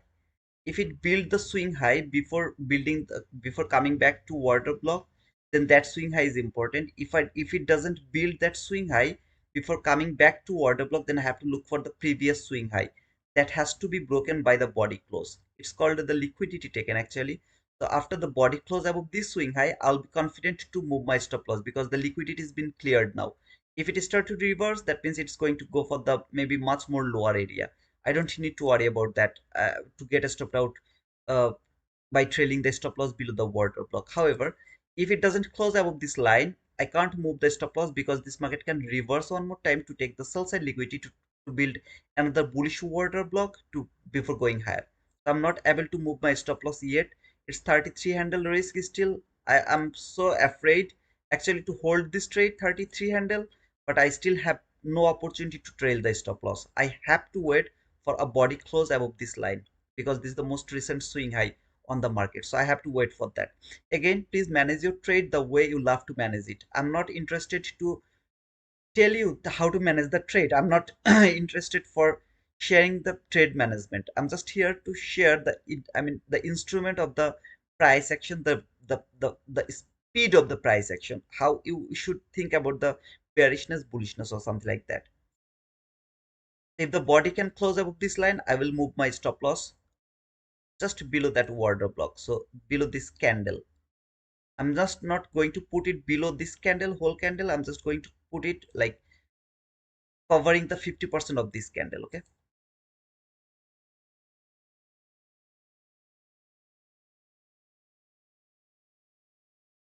I wish it will give me this time the partial at least.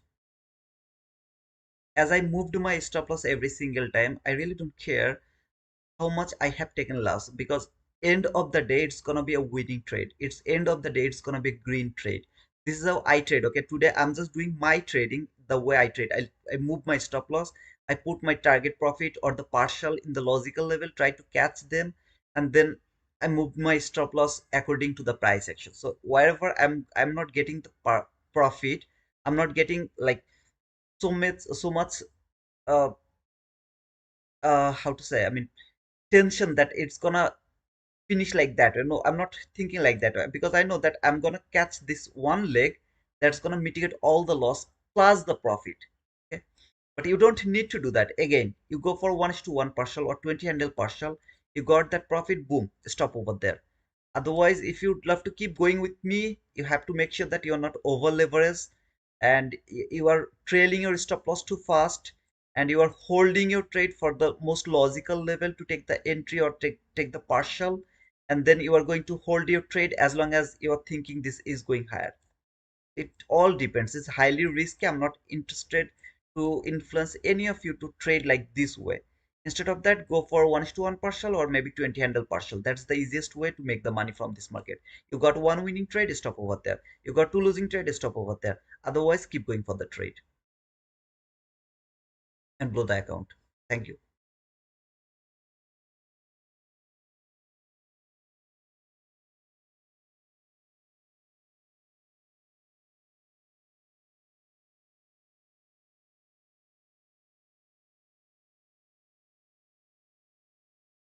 37 handle, right?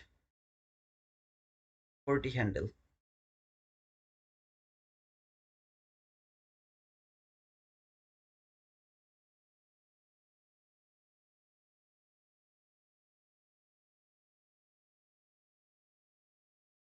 45 handle. 46 handle. 47 handle. So I got the partial. Now it's time to see if it can give me my full full profit or not. Okay. And now my stop loss is just one tick below this order block, as I don't have any other bullish fair value gap over here. If I have any other bullish fair value gap, I can mark that gap as a, what to say, I mean, unfilled gap, and then I could cover that gap. As I can't do that, I have to cover just the order block. So here I just covered just the opening of this order block by one tick. If it would love to keep going higher, it will keep going higher. It want to retest this water block, retest the opening of this water block. I don't have any problem, but don't fall one tick below this area. You'll fall, I'll get stopped out, no problem. Why? Because now finally market has traded the highest PDA, right? New week opening gap high. This is the new week opening gap high. As it has traded that highest PDA of the new week opening gap high, if I'm not wrong, if I'm not mistaken over here, does it want to keep falling? You want to keep falling after trading the new week opening gap high? Good, go for that. I'll participate to you. No worries. I'll join you. Okay, I got it stopped out. You want to keep going higher? I'll try to wait for the new opportunity. Now, no more buys are valid. No more buy are valid anymore. This market will keep going higher. I don't give a shit. I can't frame any other buy anymore. Why? The last here, the high of the new week opening gap has been traded. So there is no job left. If this market would love to fall now, congratulations, brother. This is the perfect time for falling. Does it want to? It doesn't want to fall. I have to wait for a 50-minute candle to close above the new week opening gap before framing another trade.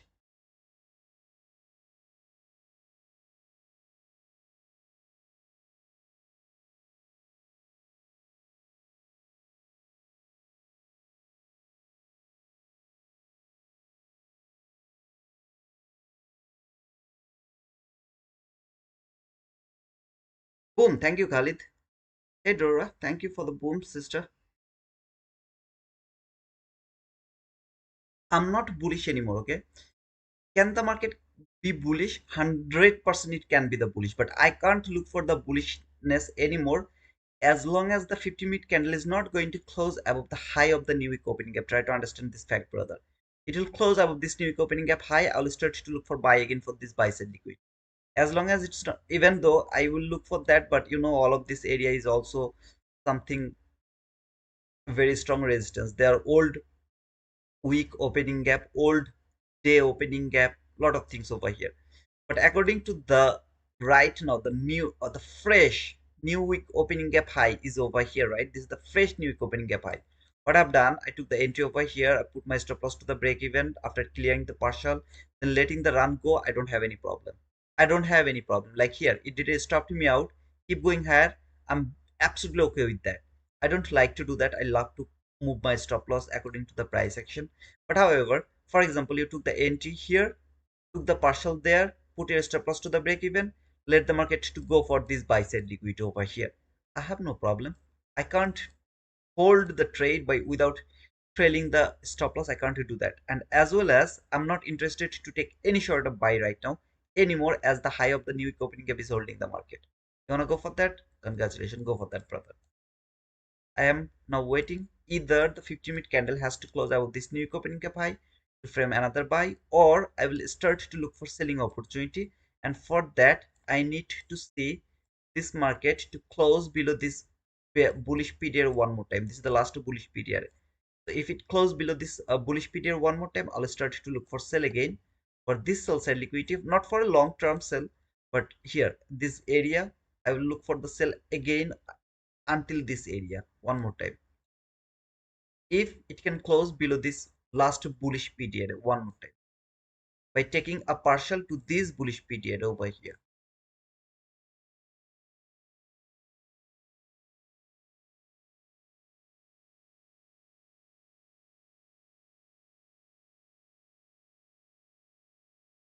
50-minute candle close above this high, I'm done. I'm not interested to look for sell anymore. Even if it started to fall, I don't care. I will not look for any sort of sell anymore as long as this buy side liquidity is not been cleared or market is not going to close below this gap. I'm not interested to look for any kind of short if the body close above the high of this new opening gap. As my bias was bearish today, I will not go for any sort of buy. I will let them go, and then I will only try to frame the sell. For example, here I framed a sell. I took the sell from here or here, took the partial, got straight to the break even. I'm done for the trade. I am not going to take any buy if my bias is bearish today. But today I went for buy and sell both of them in this market just because to show you we can do it by managing the trade, by trailing the stop loss. We can do it, but we should not do it. However, I found 22 YT model. I would love to take the sell from here. Market structure shift after clearing the buy side liquidity. The gap. So far, I will try to take the sell from here. As the stop loss is smaller, you can see it's 20 handle, something like that. I'll go for that. Here, so this is going to be my sell for this market. If it build another entry gap, then I will move my entry from here to this entry gap. Okay, but as long as it's not going to build the entry gap, I will try to take the entry from here after getting the market structure shift, after clearing the buy side liquidity, after trading the higher time frame PD array. Now if it doesn't take me and keep falling, that's my bad luck. I mean, if it come to this last gap, I will not take this sell anymore. I will have no opportunity to take the sell. I found the opportunity. Unfortunately, I think I'm not able to enter here, unfortunately. Okay. So if this market come to this gap, I will not take this sell anymore.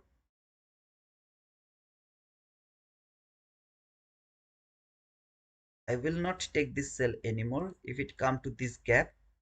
Otherwise, I'll try to take the sell from this gap here. Going to be there. After this candle close, of course, there. Entry should be there. Stop loss is going to cover that. Remember, if it tap here, I'm not interested to take that entry. I'm going to put my stop loss bit bigger, like smaller, okay, small bigger, okay, 25 handle, something like that. And I'm going to target this sell side liquidity. If it takes me, if it doesn't take me tap here, I'm not going to take this trade, unfortunately. This is a pure bad luck.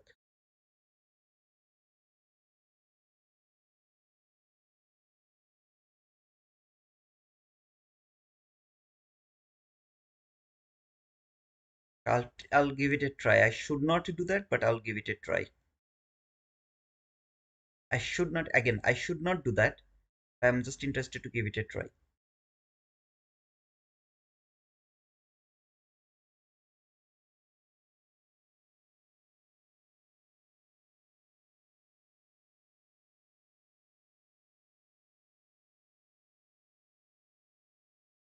I should do that.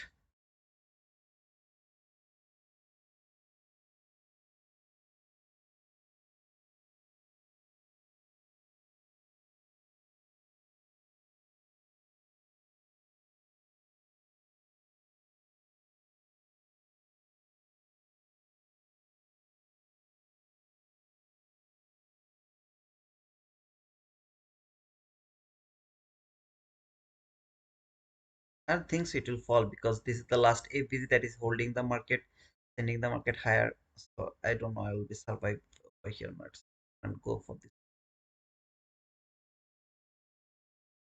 I'm expecting the bearish movement, but when the market came to the last ABZ, the reaction can send the market one more time for the rejection block, which is nearly impossible to hold the trade. That's why I'm saying that if it tap over here, I should not go for this trade. But I was just taking this risk, but I don't think so it's going to work. Let's see. I don't. This was a pure gambling, by the way. This entry was a pure gambling because after seeing the last ABC to be traded, I should not go for the trade as this market can send the market higher. So my intention was saying that maybe the reaction will send you the entry, so go for that trade. It's a pure gambling, by the way, guys. Even if it works, it was a pure gamble. But at the same time, you will see the what to say, I mean the logic over here, right? What I was saying, if the market come here, this entry is not valid, right? So I went against the things I should not go. I went against when it tapped to this last FVZ. You know that it can stop the market, send it higher one more time to go for the liquidity or anything. That's why I told not to take the entry if it tap over here. For example, if you don't want to take the entry after tapping to this gap, how you are going to manage the trade? That's why I wanted to take the sell here or here, wanted to catch the partial over there, put the stop loss to the break even. So even if this reversal happened, I'm going to get the stop out to the break even, right? I'll get stopped out to the break even after clearing the partial. I'm safe. But when it tap here and then come back again to the bearish PDRA, I should not enter into this trade because now I will have no opportunity to take the partial and this market can keep going higher. This is the importance. So sometimes when I say when it will tap here, the entry is not valid anymore. This is the logic behind this, not to take the entry when it is trading the last PDRA. However, it is respecting the breakaway gap constant encroachment. I don't think so it's going to work, but still it's making some hope over here, right? It's trading the 50%. Nobody has closed above the 50% of the breakaway gap of this 22 IT model. It's building some hope to me. Let's see if it works or not. It's a pure gamble, guys. I'm saying that it's a pure gambling. Please don't forget to push the like button, subscribe to our channel, whoever is new over here. Now, you are seeing this is a trade I'm seeing, or I'm trying to explain you why you should not enter into this trade, right? What is the importance of this gap? Why you should not enter into a trade? And sometimes when I say you not to enter the trade if you tap to the last gap, that is also a great example. I hope so. It's going to be a great example. I'm not bullish anymore. I can't look for the buy anymore. But at the same time, I should not go for the sell when I've seen this market is rejecting from the last FVZ. It's not moving actually. I'm going to uh, put my stop loss over here.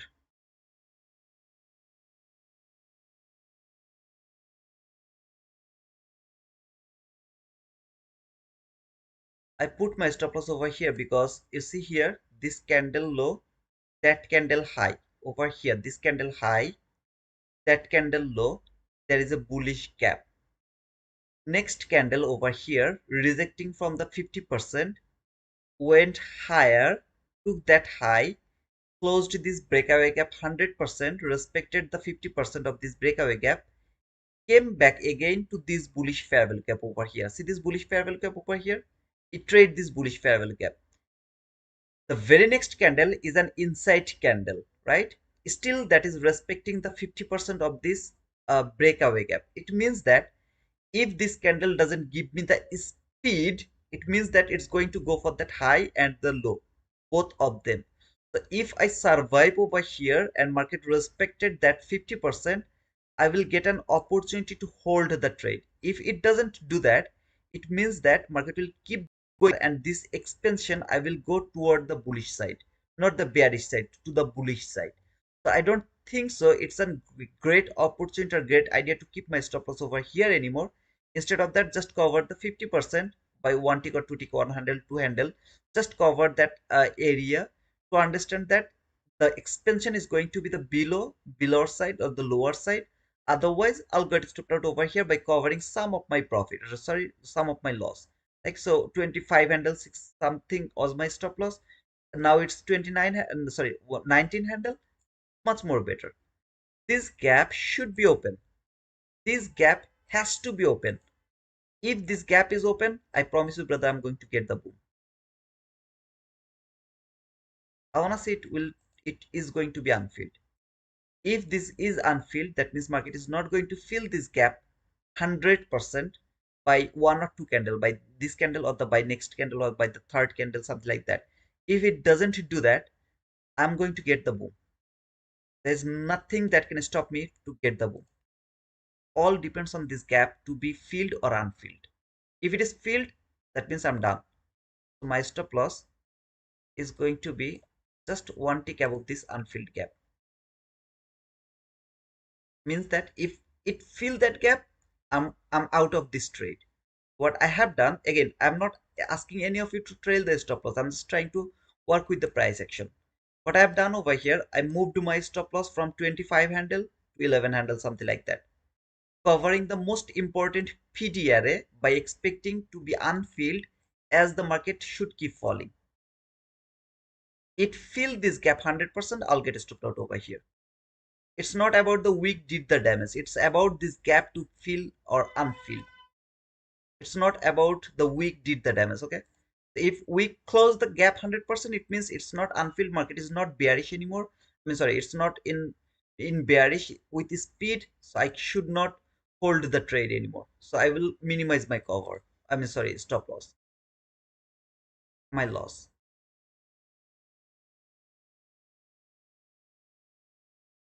That gap is unfilled. I'm going to get the boom. All I mean to say, this market will fill that gap 100% and then give me the boom. No, I'm not. I'm not interested to see that.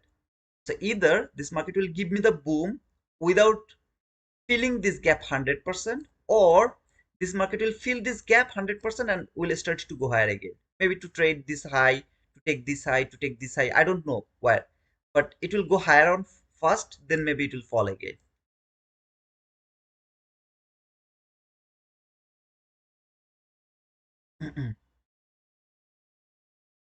I got stopped out. This is not filled 100%. It means that this market is not bearish. It will go higher again. I'm just not interested to hold the trade because it's showing me the bullishness.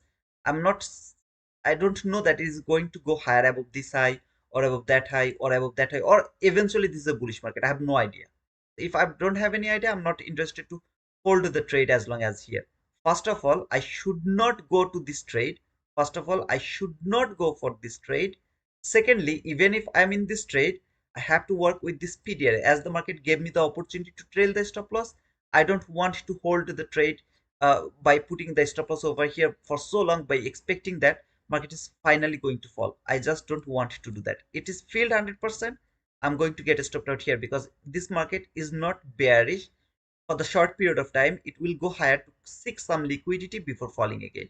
Is that this high? Is that this high? Is that this high? I don't know that. More than trading, I'm trying to explain the price action, guys. I know it's boring.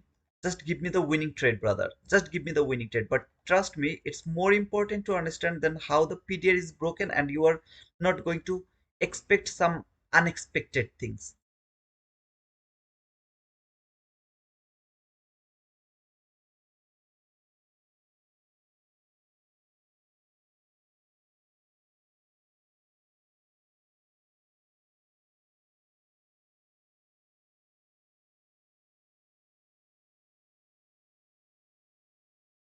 Again, I shouldn't have go for this trade. Okay, it's a pure gambling. I'm so sorry for that gamble. When it came to this gap, I should not go into this trade. I don't know what I was thinking in that moment. It has cleared this high, it has cleared that high, failed to clear this high, trade the new week opening gap high one more time. This market will fall now. I'm pretty much good to go for the sell again. And I will go for the sell while the market will close below this gap.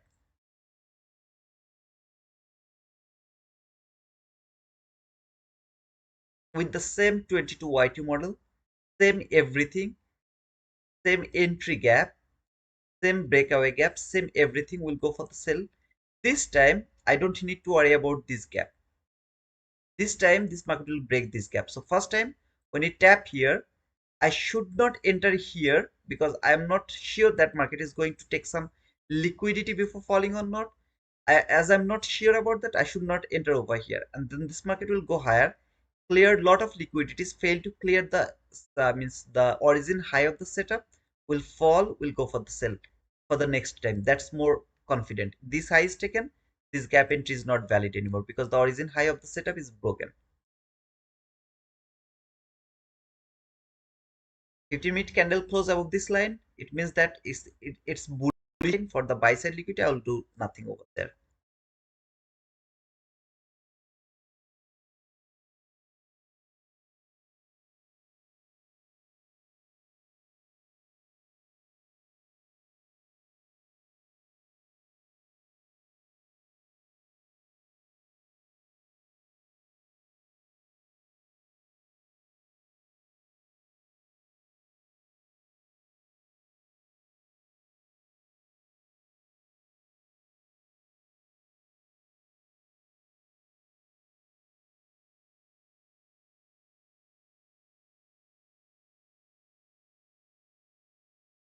That was the sell I took first today. While this candle has closed below here, I took the sell, then market stopped me out by going higher. First entry didn't work, and then I took a buy over here that has provided a beautiful partial level. You can just go for that partial break even. So I got a partial and then the break even. It should be partial and the break even. After happening these things, I tried to take a buy again here, got stopped out around this area. After getting the stopped out, I took rebuy. I think it was the rebuy, a beautiful trade over there. And this trade, it is not a valid trade. I repeat again, I don't know why I just clearly say that it's not valid. However, first trade didn't work. The second trade is a partial. Every single time I got a stopped out except the first trade. This was a huge stop loss. I think it was 33 handle. But every single other area, my stop loss is like less than 20 handle. My profit should be more than 30 handle. Even this one trade is more than enough. Actually, it's huge. And every single other trade, I mean, like for example, this trade, the stop loss is much more smaller, right?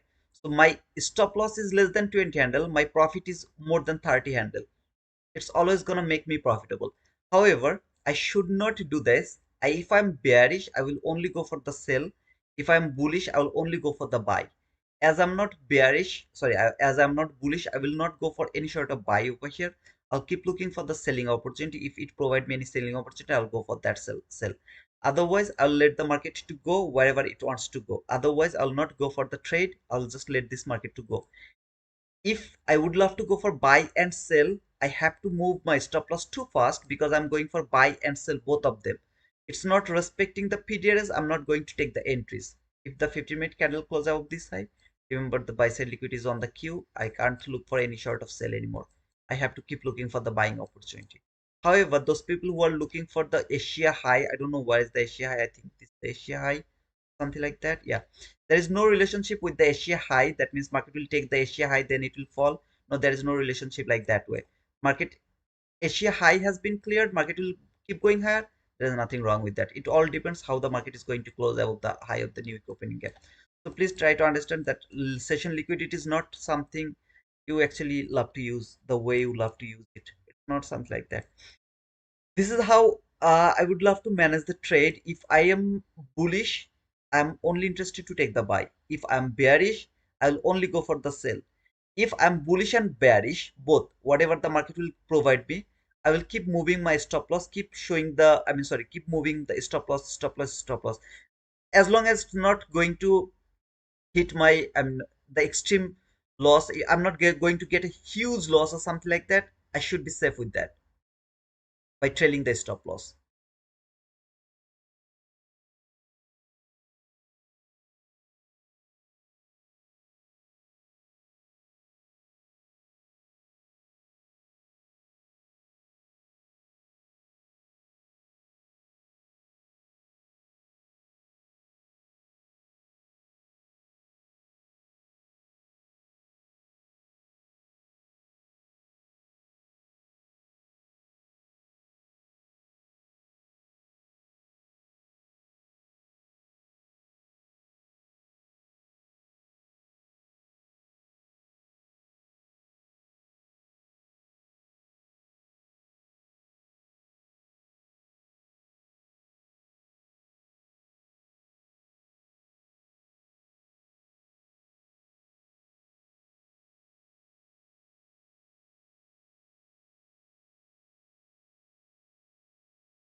The last candle of the 50 minutes chart. I really don't want to see this candle to close below this new week opening gap high.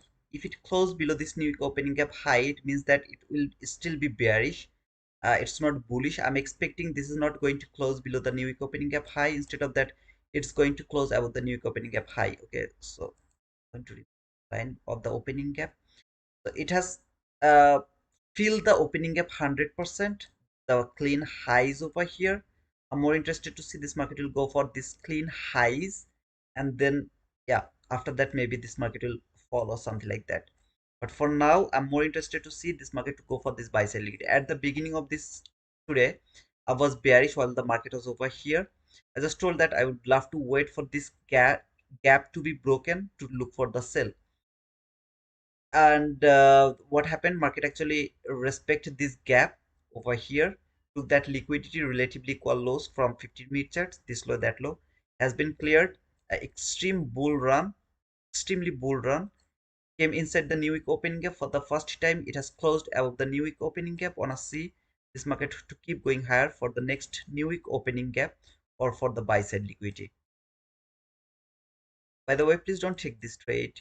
It's something like I'm watching, not for you.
Don't go for this trade. I was watching something very specific over here, but unfortunately it didn't work. I have no idea how ICT can go for the precise, so precise way. I never been so precise. I always have to give the area for two handle, three handle. But whenever ICT frame the trade, I see it seems like okay, just come to your stop loss, one two tick, and then start to reverse from there. Like it's kind of he's seeing it kind of there is some strong resistance. Okay, market can't stop, touch him his stop loss. I really don't know how he do it, but I tried it a lot of time, but it never works for me. Always take me. Always take me. However, how many trades did you took? Man, it's Monday and you clearly over trading. You see, that's the problem. Yeah, brother. You see how many trades? Forget about this one last one because it's not for any. I took first trade here. When it closed below this gap, I took first trade here. It didn't work. I got stopped out. So first trade is a losing trade. Second trade is a partial trade. Third trade is a losing trade. Small loss, okay? Except this loss, every single trade is a very small loss, like less than 20 handle. Losing trade. Fourth trade is a winning trade. And the fifth trade, I shouldn't go for this trade. I was just literally saying that when it tapped to this last FVC, I should not go for this trade, but later I took that trade. I don't know why I took it. I just simply say that it's a gambling. Even if it works, it's just a gambling trade. It's not a trade I should have gone because market has trapped to this gap. So I have taken one trade, a losing trade, a partial trade, a losing trade, a winning trade. Is that understandable, brother?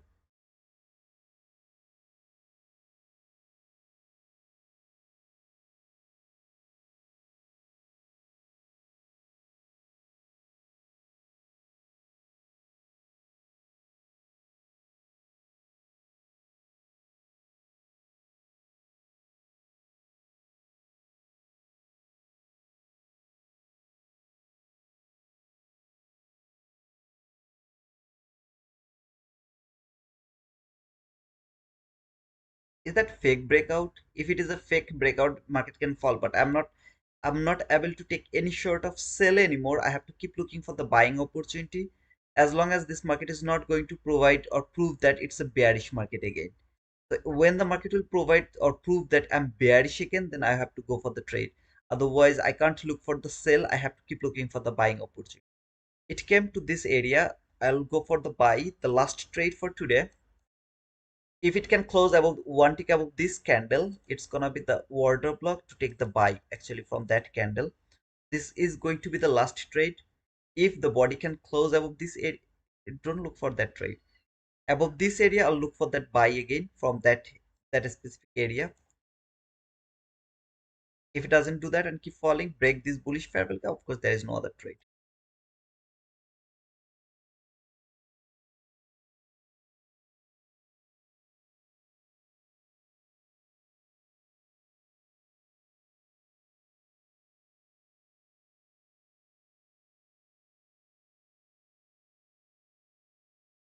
Make it 1:2.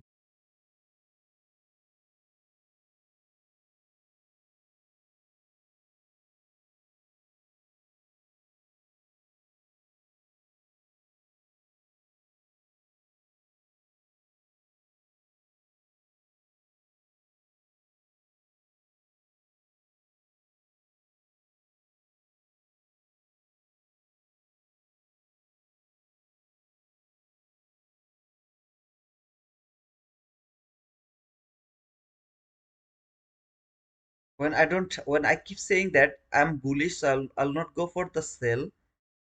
I will only go for the buy.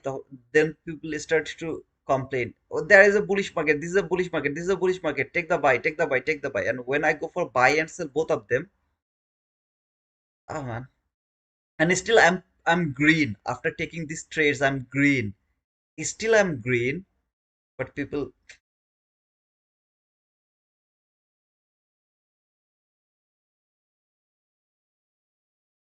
stop over trading.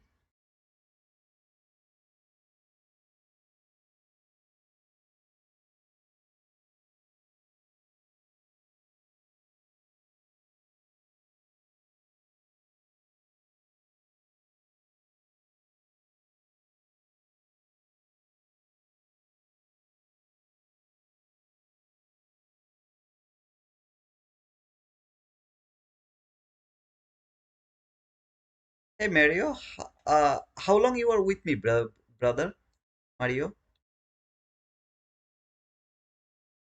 How long you have been here? Can you please tell me that? By the way, thanks for your advice. I just need to know how long you have been over here. Yeah, a couple of months. So you are still new, brother. So you should not say what I should do, right? It's still very new, brother. And I think you are not even a regular over here because I don't see your name before, or maybe you have changed your name. I think I have seen your comment one day only. So you have to be patient, brother. I also believe that you are not watching me from the beginning.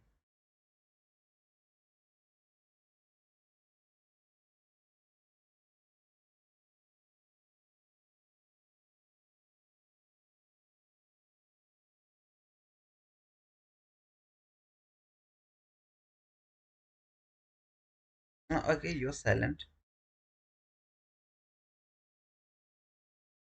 Yeah, I didn't see your message. So if you have seen my, I mean, as you told that you are a couple of months over here, you of course know that I don't go for this type of trade. So today I'm going, so let me go. I don't go for like lot of trades, right? I just go for small trades, small trades. And I believe that you are not with me for from the beginning. So a lot of things you have missed. I hope so because otherwise you wouldn't say that.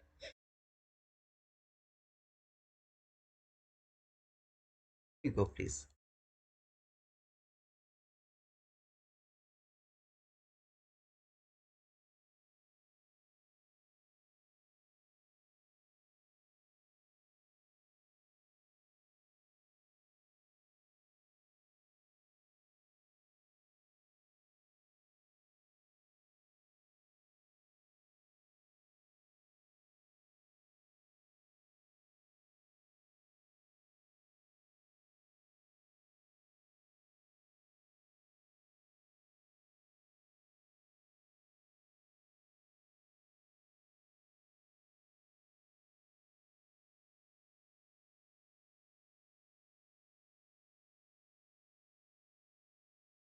No, I'm not a scalper, brother. Sorry. That's why I told you that maybe you are not regular. You don't come over here. I'm not a scalper, brother, unfortunately. I am sorry because there is no slate. If slate was here, you would know that what is scalping means. This is my trading for today. I'm intentionally showing this to you because from tomorrow when I will wait for my setup and I will not get that setup, I will not push the button. You will see that people will start to comment that why you are not taking buy, why you are not taking sell. There is a buy, there is a sell, there is a buy, there is a sell. This is how actually it works. That's why I'm just showing this to you because today's market is the market where you should not enter with your funded account. Today, the market opened after the big war in the Middle East. So what was going to happen? Nobody has any idea over here. Those people who trade your funded account today, congratulations for the best gamble area.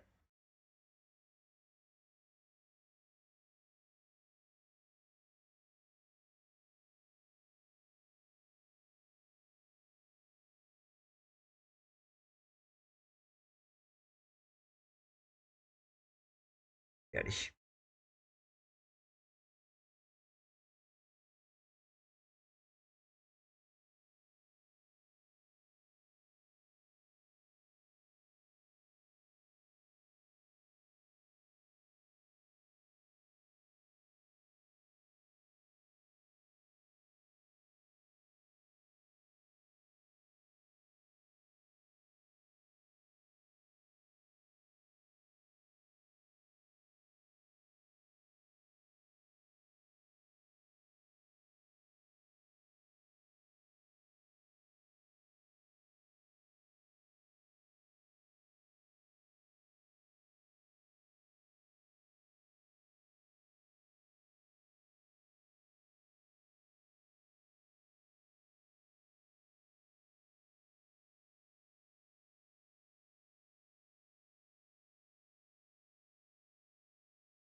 Slate is here, brother.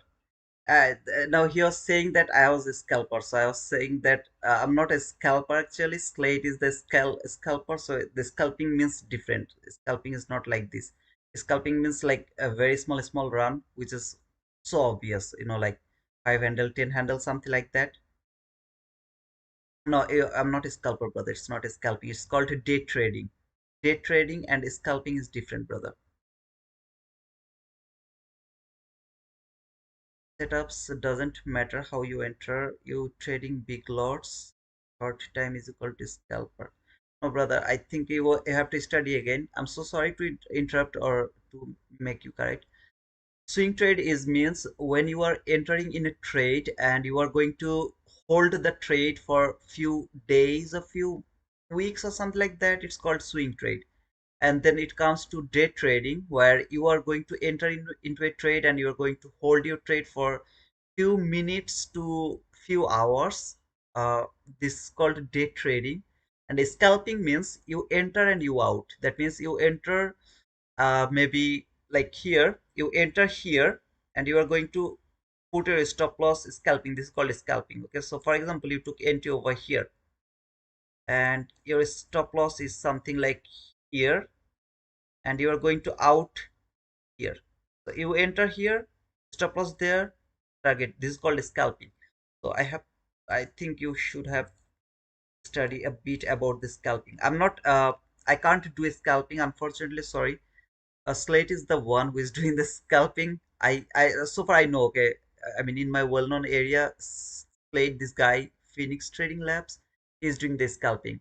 I'm not doing scalping. I'm doing the day trading where I wait for the PDRA to create, then cover the stop loss by the PDRA, and then I try to hold the trade until the next PDRA. It's called the day trading, not a scalping, by the way.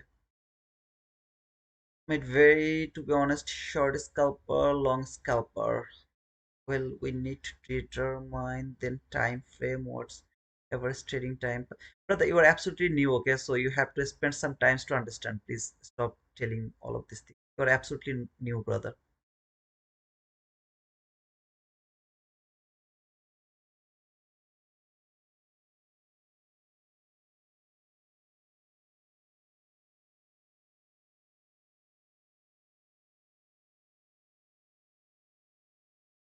You are in this game for 6 years, then you should know that what is called scalping, because you have already spent a huge time, brother.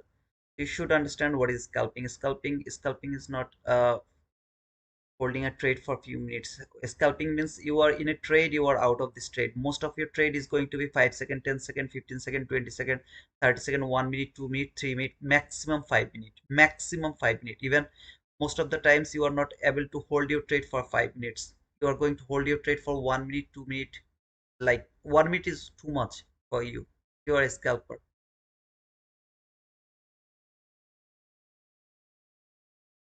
Okay, scalping and day trading is different. So if you understand what is day trading, then you will understand what is scalping and what is swing trading, brother.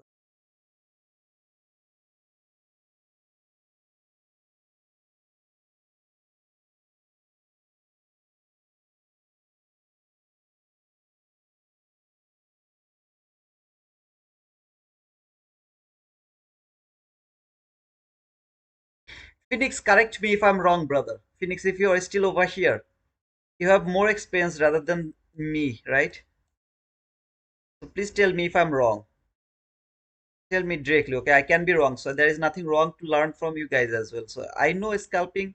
I mean, this guy is just messed up with scalping and day trading, but still, I can be wrong. So correct me if I'm wrong.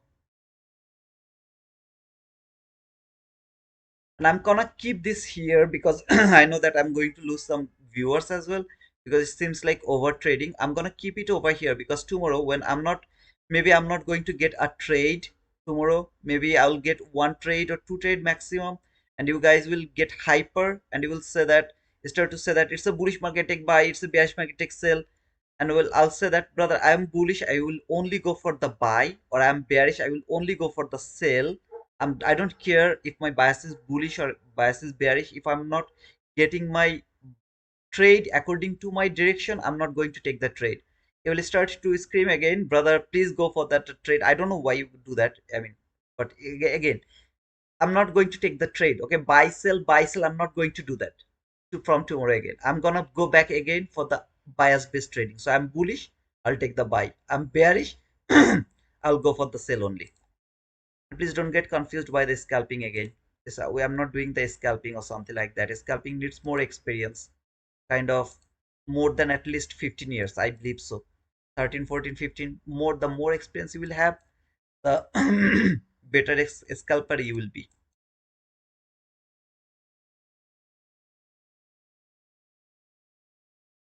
Yeah, absolutely.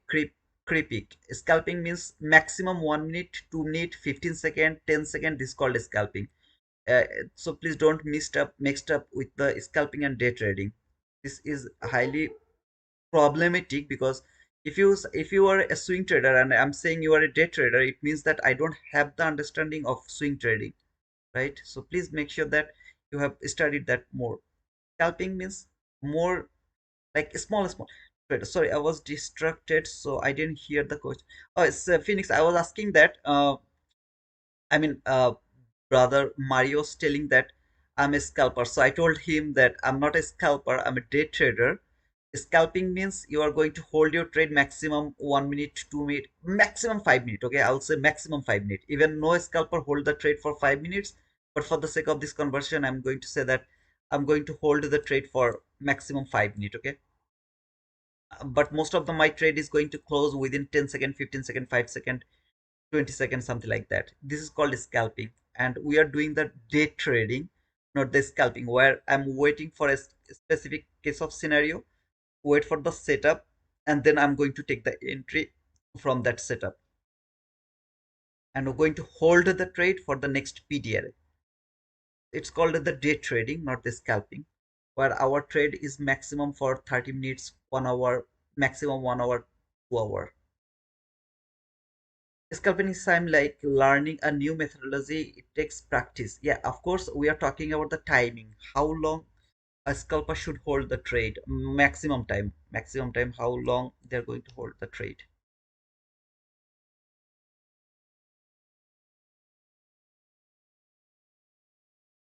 You 100% agree. Not a scalper. Absolutely, brother. That's what I was saying. I'm just not sure uh, if I say anything wrong, but I believe that I'm not a scalper. If I were a scalper, I would be the happiest person, I think.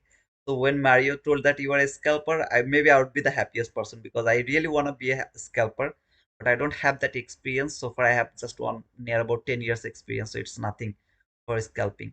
I'm not ready yet for the scalping yet. I think I will wait 5 more years before going for the scalping. I'm gonna keep showing this to you, please, from tomorrow. If any of you tell me to go for buy sell buy sell buy sell, I will refer you to this stream and I will show you that, brother, buy sell looks like over trading and people will get disaster. See the disaster in this market, even though we should be in green, even though we are in green, but still we should not do that. It's highly sophisticated. So you should not do this if you are not an scalper, of course. If you are an scalper, then go for that. Otherwise, tilting an account is highly risky in this type of situation where the world is just just in front of the door of World War III. Please make sure that you are not doing this tilting, buy sell. Never ever do that. If you are bullish, go for the buy. If you are bearish, go for the sell. If you are bullish but you saw that market has provided you enough information to look for the sell, like here I was bearish, and when I have seen this appeared on the chart, the last period is broken. What did I say? Now I'm not bearish anymore. I'm only bullish. So if I would love to go for the trade, I will only frame the buy. I don't care about the sell. All the sell, cut them out. Just go for the buy and see how many losing trade I have taken. First here, I took the sell around this area, right? Because market still didn't give me the confirmation I'm bullish. And when this market has closed above the bearish PDRA and closed and provide me the bullishness, I'm going to cut through this sell. I'm not going to take that sell. No sell is valid because I'm bullish now. I will only take that buy. I'll cut through this sell I'll take that buy here, got stopped out, and we'll go for the buy again, but not going to take the sell again. If I'm bullish. If I'm bearish, then I will take that sell. I will not take any short of buy. I'll keep looking for the selling opportunity because my bias is bearish. So as long as it's not going to break the bearish period, I'll keep looking for the selling opportunity. If it break the bearish period, that means I'm no trade there. Either I'll switch the bias to bullish again, or I will not go for any other trade. Or like last Friday, I didn't go for any trade because there was no opportunity. So this all depends on your bias, depend on your PDRS, depend on your price action, what you should do. All I want to say you, don't go for buy and sell. I took the sell, it didn't work, so I took the buy. No, please don't do that. I took the buy, it didn't work, so I took the sell. Please don't do that. This is the only thing I'm asking you not to do. Please. To be honest, another thing that differentiates day trading and scalping is day trading mostly trade on pullbacks or zones, or where scalping use something like footprints. Absolutely, it's true, brother. It's true. I agree with you. For the scalping, I believe that like EMA, then like support resistance, indicators, they helps a lot for scalping. I believe so. But for day trading, it's kind of a perfect calculation. You have to calculate the market perfectly, and then you have to enter into a trade. Only using what is happening inside of candlestick.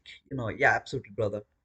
The body has closed above the high of this line. It means that it's bullish again for the buy side liquidity over here. So it's eventually is going for that buy side liquidity. I was not expecting this is going to happen inside the lunch hour. However, this is not a good price action. Those people who are thinking this is a really good price action, sorry to say you guys, it's not. It's the disaster price action yet. Market open extremely bullish, started to highly volatile consolidation. This is a highly volatile consolidation until 10 a.m. New York local time. After 10 a.m., low volatile consolidation. It's a low volatile consolidation. You can see sideways, sideways until here. Market was sideways, and then finally it has given the run inside the lunch hour. Except this leg, all of this price action from 10 to 11:30 is just a range bound market over here. After that big run, it's not a good price action. You should not expect the good price action first of all, because of the current situation. You should not expect for the good price action. So this was an expected price action.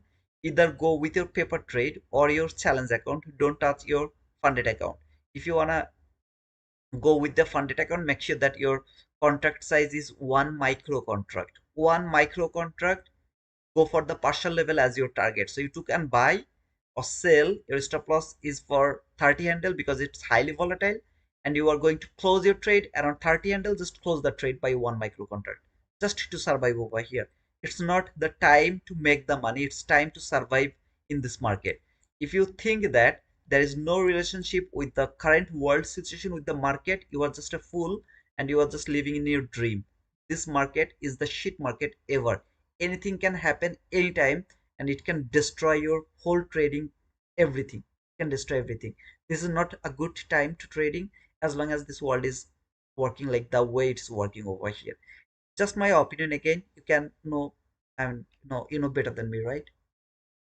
But I didn't agree that it takes 15 years to be a scalper. Anyone can be whatever trader they want to be if they put time for it. Absolutely, brother.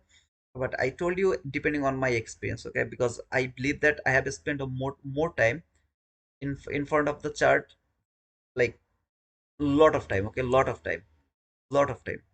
I started to watch the market, not now, like maybe 1 year ago, until 1 year ago. I started to open the chart around the London session. I closed my chart around 4 p.m. New York local time, sometimes 4:30, 15 p.m. New York local time. The whole day, whole time, I was in front of my chart. I mean, those people who are new, they don't know that, but those people who were with me, they know that I even do the stream from London session to until the PM session, closing, open to close. I spent a lot of time in front of the chart by thinking a lot of things, but in my opinion, for scalping, you need more experience.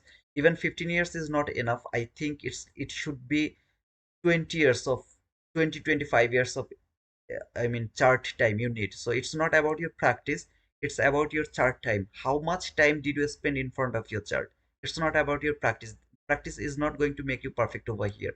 It's only thing is going to make you perfect in trading is your chart time. How much time did you spend in front of the candlestick?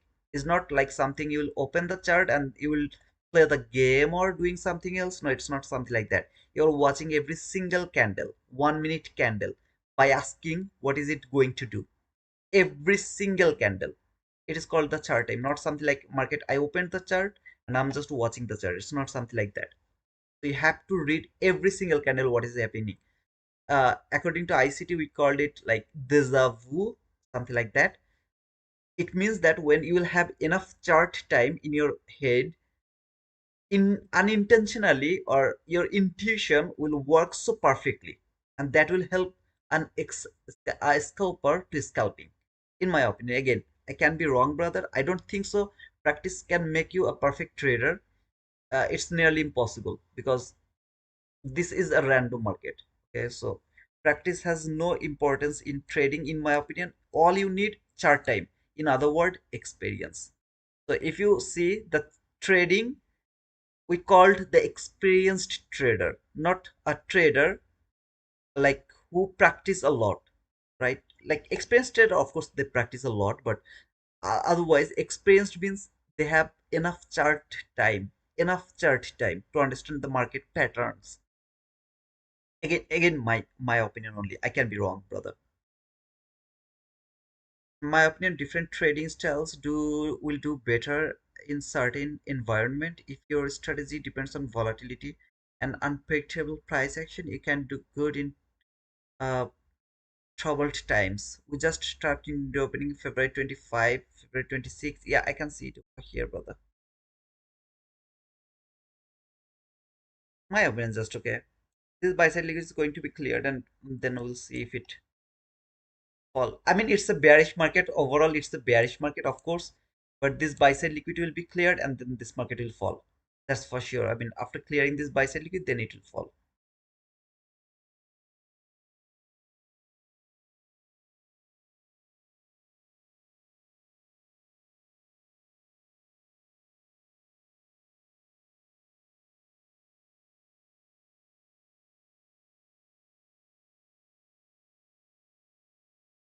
Guys, remember in that specific day, I took a sell over here and I got stopped out over there.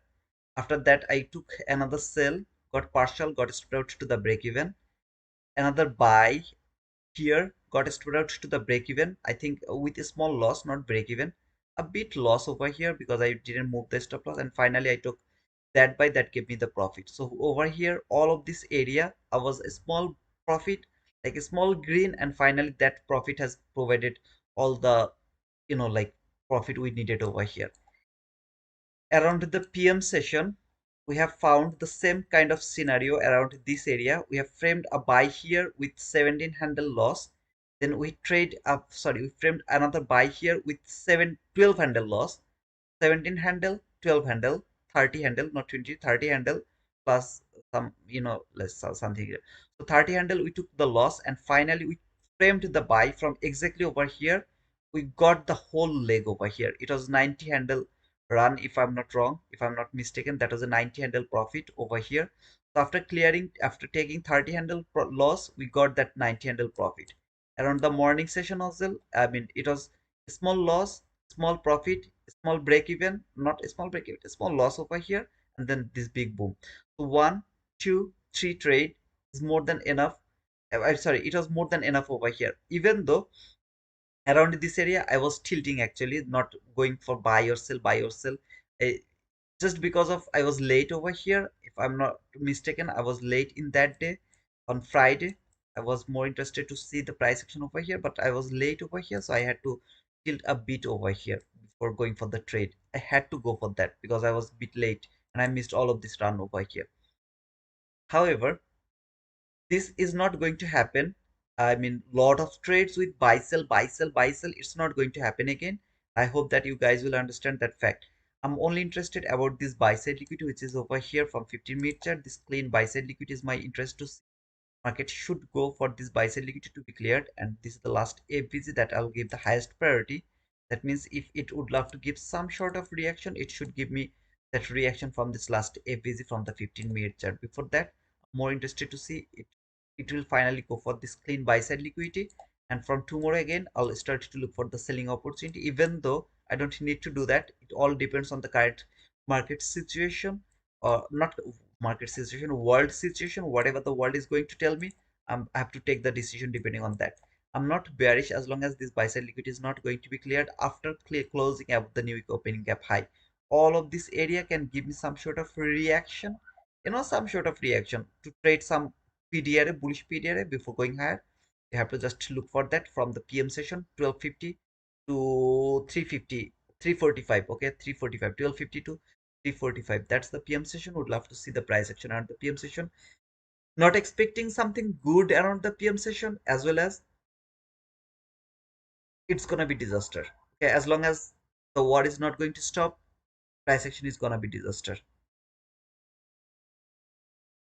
In case something bad happens, I'm not lose as much, not lose as much. In my go today, rest all brothers. Sure, brother. I missed two trades today, but took two profitable ones. Hope you can bounce back tomorrow. Yeah, of course, brother. I'm not expecting good price action as well as I mean, as long as the war is not going to stop. Okay, so the world has to be calm and quiet before going for the trade. Otherwise, I have to deal every day with this thing, right? This is not a good price action. Start here, you'll understand what I mean to say. Okay.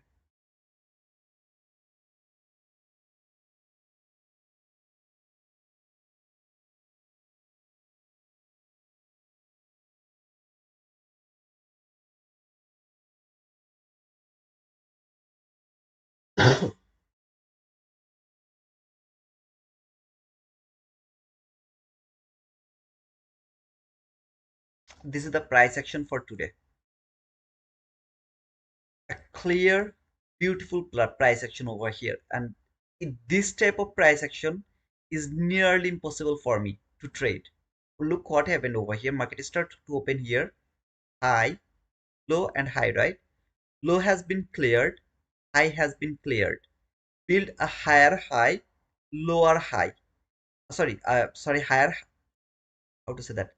Higher low, higher high. Higher low, higher high. Lower low, higher high. Something like this type of scenario. It's nearly impossible to trade because when this low has been cleared over here, that low has been taken, and market has built a higher high, then retracement is acceptable. The run is acceptable. After this leg, from here to here, it should not be in this area. From there to there should not be around this area. This leg should be appeared after this small retracement. So here, this specific leg, what you are seeing around this area, it should be exactly over here, around from there. This is how this I love to use or trade this market, but this small area is really difficult to trade. However, as long as this market didn't build these things, it didn't break the higher time frame bearish PDRA. It came here, then it has broken the higher time frame bearish PDRA. So until that area, I should look for sell, and then this market break the higher time frame PDRA, come back again. It's time to look for the buying opportunity for me. So from here, I'll start to look for the buy. Exactly from there, I need the speed, and that should be any 30 minutes of the time frame or top of the time frame. That run has to happen here, but actually it happened inside the lunch hour, which is absolutely unacceptable to me. This is not a good price action to me. If it is good, again, we'll be able to trade this market. Otherwise, this current situation is not a good situation for going for the perfect trade. Thank you guys for being over here. I hope the world will be good again. We'll be able to find a good price action again. I have no idea what to say, but this is not something we should trade. Okay, this is something absolutely gambling, because you can simply see what is happening. Except if you're not a scalper. If you're a scalper, this is a good, this is the heaven for you. Thanks for being over here. See you tomorrow. Maybe around the PM session. Until then, cheers, guys. You're most welcome, Jamil.